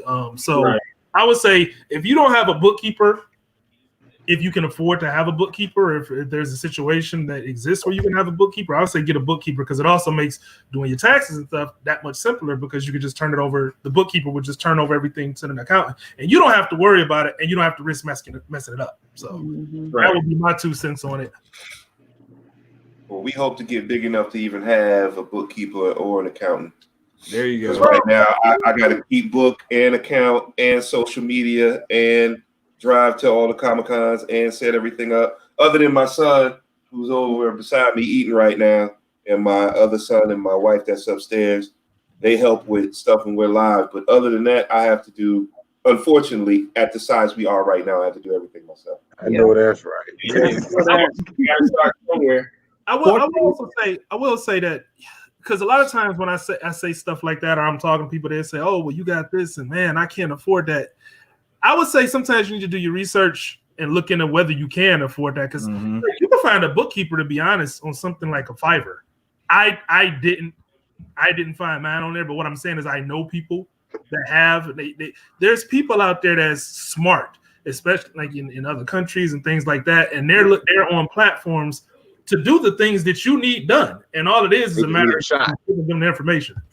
Yeah, they just need a shot. Yeah, they need a shot and somebody to give them the information. So, and there's certain platforms that you can use that will actually monitor those interactions to make sure that you don't get put in a situation where you've paid somebody to do something and they didn't do the job. You get what I'm saying? So you can do. I would just say it shouldn't always be about. One thing I was always told is if somebody tells you that if you realize that you can't do something, your job should be to figure out how to do it. Absolutely. So Right. your Okay. job right now is to figure out how am I going to produce this next comic that's going to cost me $3,000 to $5,000. Right. Your mental capacity needs to be able to switch to, okay, I don't have this $3,000 to $5,000, but what can I do to get there? Because if you never, and it was talking about leveling up earlier, if you never take to that mentality, and it's just a no. I'm gonna be the first one to tell you the only person stopping you from being successful is you. Yep. Yeah. If you have the ability to sit and write 1,000,000 stories, and you can write from issue 1 to issue 125 before you even penciled out or found somebody to pencil out the first issue, that same time and energy that you put into creating that story, you have the mental capabilities to put that same time and energy into figuring out a way to figure out funding for it, or at least to find the person that can help you figure it out. So it's there. You just have to tap into it, Right. and you have to mentally tell yourself that I'm not going to be deterred because of X, Y, and Z, and then figure out how to do it. Because that's right. And as a creator, I'm going to tell you, if you're creative, your mind is already programmed to do it. Yeah. You're already programmed to do it. I watch my 8-year-old son right now figure things out because he's creative. He's creative, so he figures it out. I tell him he's grounded. I give an example. I told him he was grounded for the week. I say, man, you grounded from going outside for the week for something that you did. So his response was, well, I can play my video games and stuff because you said I was grounded from going outside. Giving it away. Yeah. So Saturday came. He gets up, he throws his clothes on, like I'm going outside. I'm like, what Weeks up. Yeah, you said I was grounded for the week. This is not a weekend. Yeah, he's thinking. He's smart. Thinking. Yeah. and that's just one aspect of it. But a creative mind can come up with just about a solution to anything. It's just a matter of doing it and not letting people be Debbie Downers around you and tell you what you can't do and things like that. You can do it. You just have to take time to figure out the way to do it. So, with that being said, I'm gonna let Mike. Hopefully Mike can jump back in because I want. Mike ain't here. Question. You said Mike. Mike ain't here no more. He gone. Mike in his own. Mike in right. his own. Actually, while you're waiting on Mike, I'm gonna jump in on that last bit, and I'm also gonna throw in terms of the bookkeeping. Be as creative about the things that you don't have as possible, or the things that you want. Particularly when it comes to the cost of things. When you're looking at conventions, sometimes you don't have to go in solo. Sometimes it's not about you having your own table. Sometimes it's about you riding with a squad. Sometimes y'all are sharing a hotel room, sharing a ride. Sometimes it's even about not necessarily being at the show with a table, but backpack pimping it and walking through the crowd and being like, oh, you like this thing? I got this for you. You got to be willing to do the things that other people aren't willing to do. Yep. And that will definitely lend itself to not only your general success, but your profitability in a big bad way. Imagine going to New York Comic Con, but not dropping the $500 for a table. Yeah. Anything that you sell, that's in your pocket. So just a little something else to consider there. Yeah. I see Michael's joined. He's over there counting. Yeah, he's counting. Oh, okay. He's working. Yeah. Hey, we're coming up on the third hour. If I know some of you guys got things to do and bang out, you can. Obviously, I'm not trying to hold anybody captive. I'm on the last person. I'm kind of going to go into announcement stuff. If anybody has to leave, I completely understand. If Sean or Vic are taking off, I want to definitely say thank you to them very much for taking on the hosting duties for today's episode. and allow me to get this inking on that everyone says I can F and do. So we just watched you do it for 3 hours. Why are you gonna say it with some sort of attitude? my back hurts. My back hurts. Oh, so I can take it back over because I only got one more figure to do or whatnot. Then I'm actually gonna go into announcements of what the next level of Chat and Draw is and the big thing that we are going to be launching from it or whatnot. Awesome. So thank you to everyone that has been on here or that may have to take off. But this has definitely been fun. You're supposed to say, God damn it. Yeah, absolutely. I am going to have to take off, but I do want to thank Sean and everybody for joining us today as the pilot episode of the conference call. I think this was a overwhelming success, and look for this soon, coming soon. We're going to do some great things, some wonderful things, and I'm so proud to be a part of it. Absolutely. Yep, and I'm also going to sign off because I got some meetings I got to go to. It's always a meeting. Hopefully I get to see you guys appear on the conference call. I'll be reaching out to people to see if we can schedule some people. We already got topics and stuff ready to go, and we already got people in line that we want to talk to. So I'll be reaching out to you guys, many of you that was on this show. And yeah, we just hope we can get it popping and keep it going and, keep making content that people like and somebody learns something from. There it is. Right. Just keep me out of trouble. That doesn't make for good content. Trouble sells. Well, I've got to take off too. I appreciate being on here. I appreciate all you guys, and like Absolutely. I said, I love learning from y'all, and I know we will continue to do so in the future. I want to tell y'all to have a good day and be safe. Yes. 100. All right. Love, peace, and chicken grease to y'all. All right. Take care. That's real. All right. So I'm taking back over. Thank you to those that were here and had to take off. I still got Moana. Looks like Danny J. Quick. Tony's still here. Man, I appreciate y'all for the endurance. This has been a very endurance episode. And how do you get me, Mike? Like, oh my, what am I, invisible on the screen? Terrible.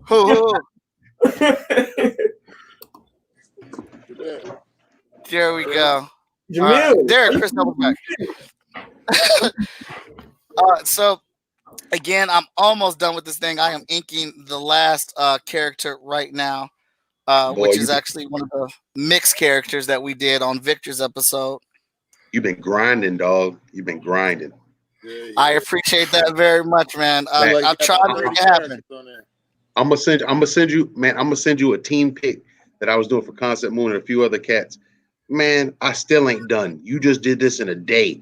I'm still like piecing people in this thing. So you might have to go ahead and give me some conceptual ideas to finish my joint.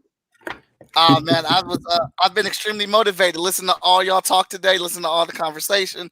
You guys have definitely inspired me, and you guys are saying some really cool things. And I can't thank you enough for being on the show and making the show what it is turned into. Man, I can't wait. I can't wait to do more, dog. Swear to God. Likewise. Thank you for the opportunity. Yeah, see you next week. Oh yeah. So we already got people we already got people set up for the second season. Not that all the slots are built up, but season 2 is coming. It's going to be a bigger, better season. It's going to be hard to top what this has become, but I hope everybody enjoyed themselves. I hope everybody's liking the pinup. This was hard as hell to put together. It's great, bro, man. Yeah. Who coloring that? I don't know yet. Because it definitely that's one of the things. Yeah, that's a color job. That's a color job right there. That's not just some leisurely thing right there. It's a color job.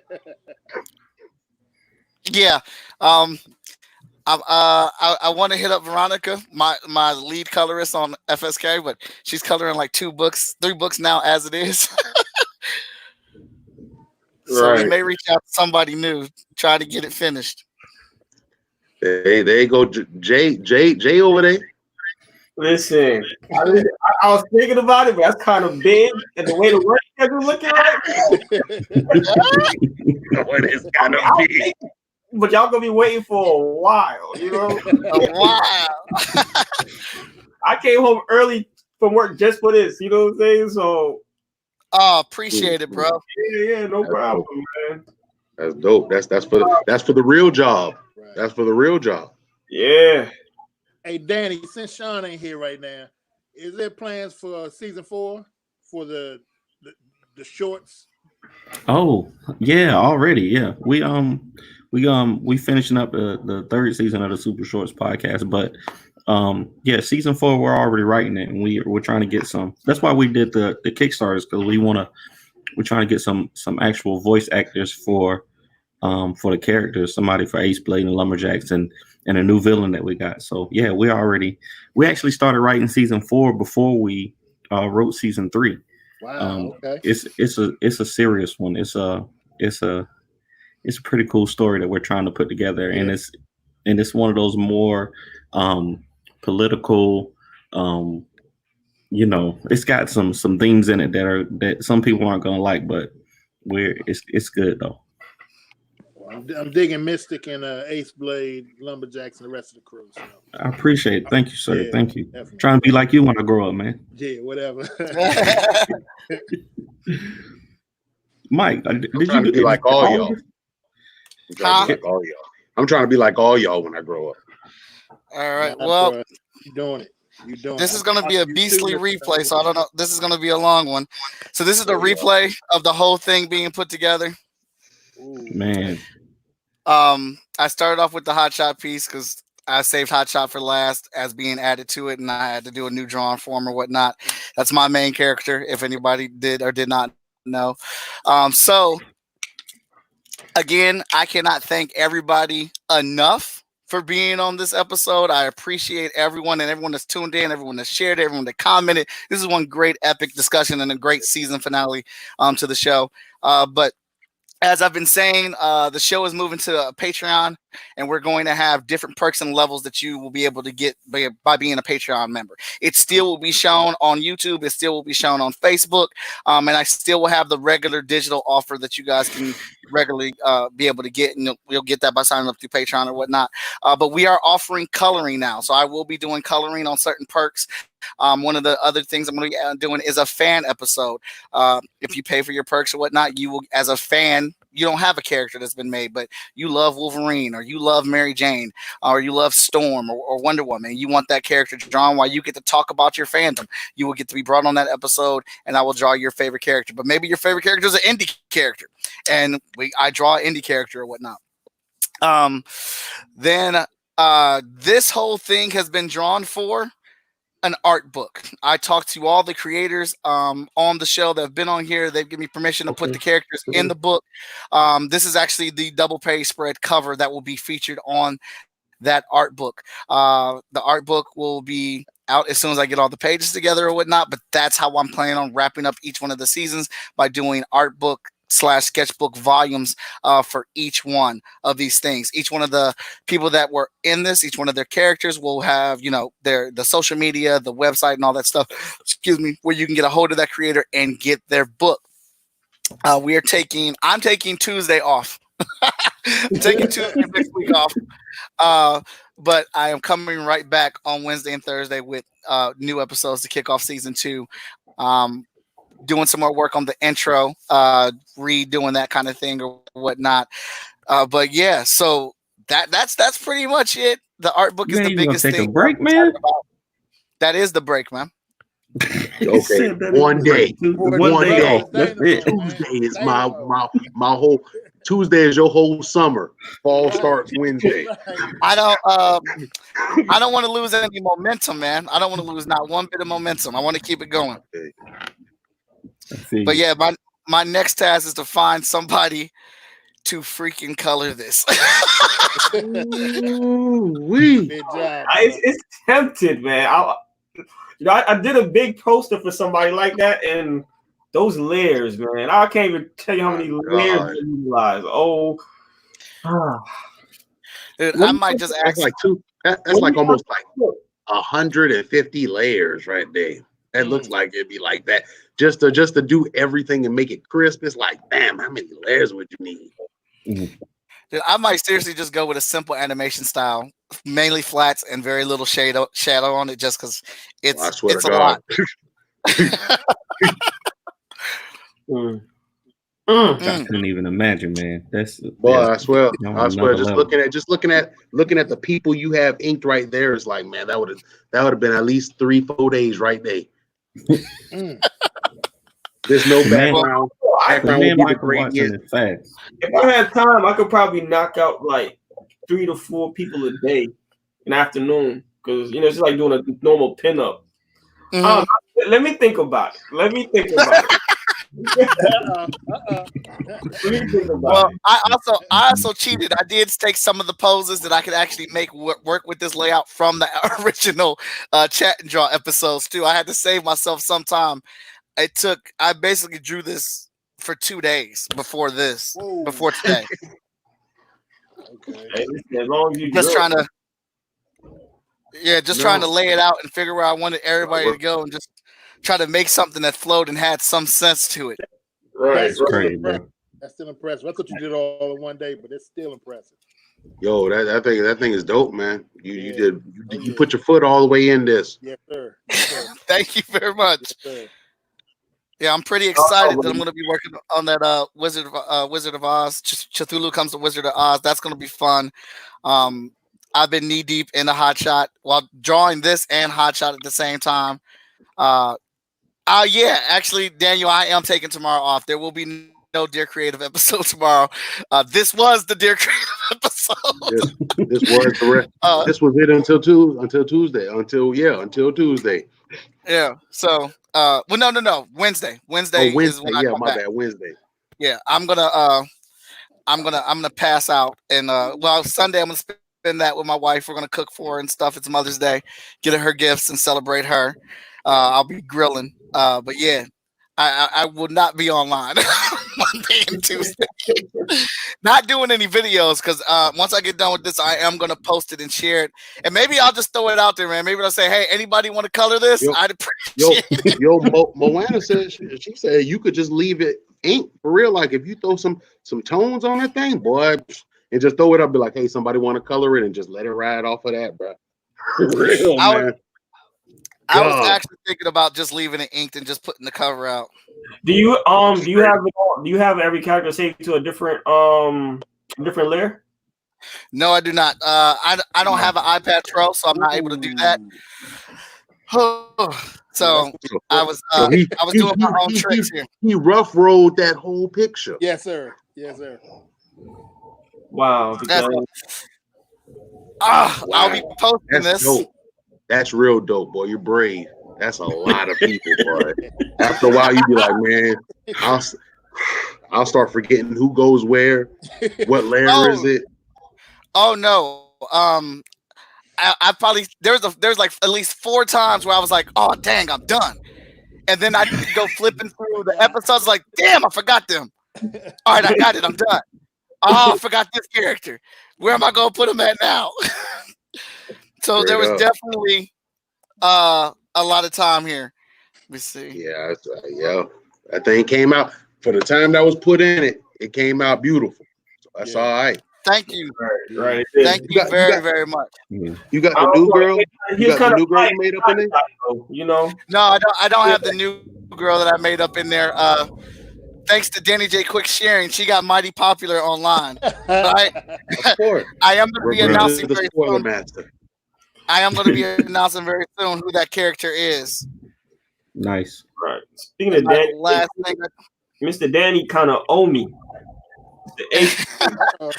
Oh, shit. Danny got you in trouble. You want to spoil everything. Man, don't worry about it. I'll talk to you, man, to you, man, and we'll smooth things out, bro. I apologize about that. I was doing my little research online, and I was like, I wonder if I can get him to talk about this. Let me ask these questions. The Bible says, "Ask and ye shall receive." So I was asking. I love Ace Blade. I love Ace Blade. I love swords. I love assassins. I love Ace Blade is dope. I kind of like that name too. So we gotta talk about that name as well. Hey, I'm trying to do some crossovers towards the end of the year, so we're gonna make it happen. I gotta get back to it. I know you is, man. All right, well, everybody, I want to thank you so much. Please subscribe to my YouTube page. It is Dear Creatives. If you're watching this on YouTube, subscribe, give us a like, give us a share. As you can see, I got lots of cool friends that I bring on all the time, and we talk about comic books and geekdom. There will be no Dear Creative this week. You got a 3-hour episode, season finale of Chat and Draw, and you got to see some amazing, talented people talk about the craft of making comic books. And I hope you enjoyed the illustration piece that was put together, and get people to follow it. Hold up, did somebody say they color it? Who said that? I don't know. Joey Hass says he'll color it. All the way. I may hit you up, Joey. I may hit you up if you're interested. Communication move the nation, boy. Communication move the nation. It's a beast. I'm gonna post it today, though. It's gonna be posted after the show. I'm gonna tag everybody in it. So everybody who's on the show, there's a ton of comments on here, on YouTube and Facebook. Please make sure you guys go back in there because people were asking for your contact information. Yeah, people have been asking for y'all's information and stuff so they can get your books, and that was the main purpose of the show, so people would buy your content. Go in there, interact with them. Please go out, give this a share, and I'll be posting the artwork up here in a couple minutes. Yeah. Thank all you, y'all everybody. creators have been on the show. If y'all ever want to holler at me, holler at me. There you go. All right, everybody. All right, y'all. And I'm gonna close up the show. All right.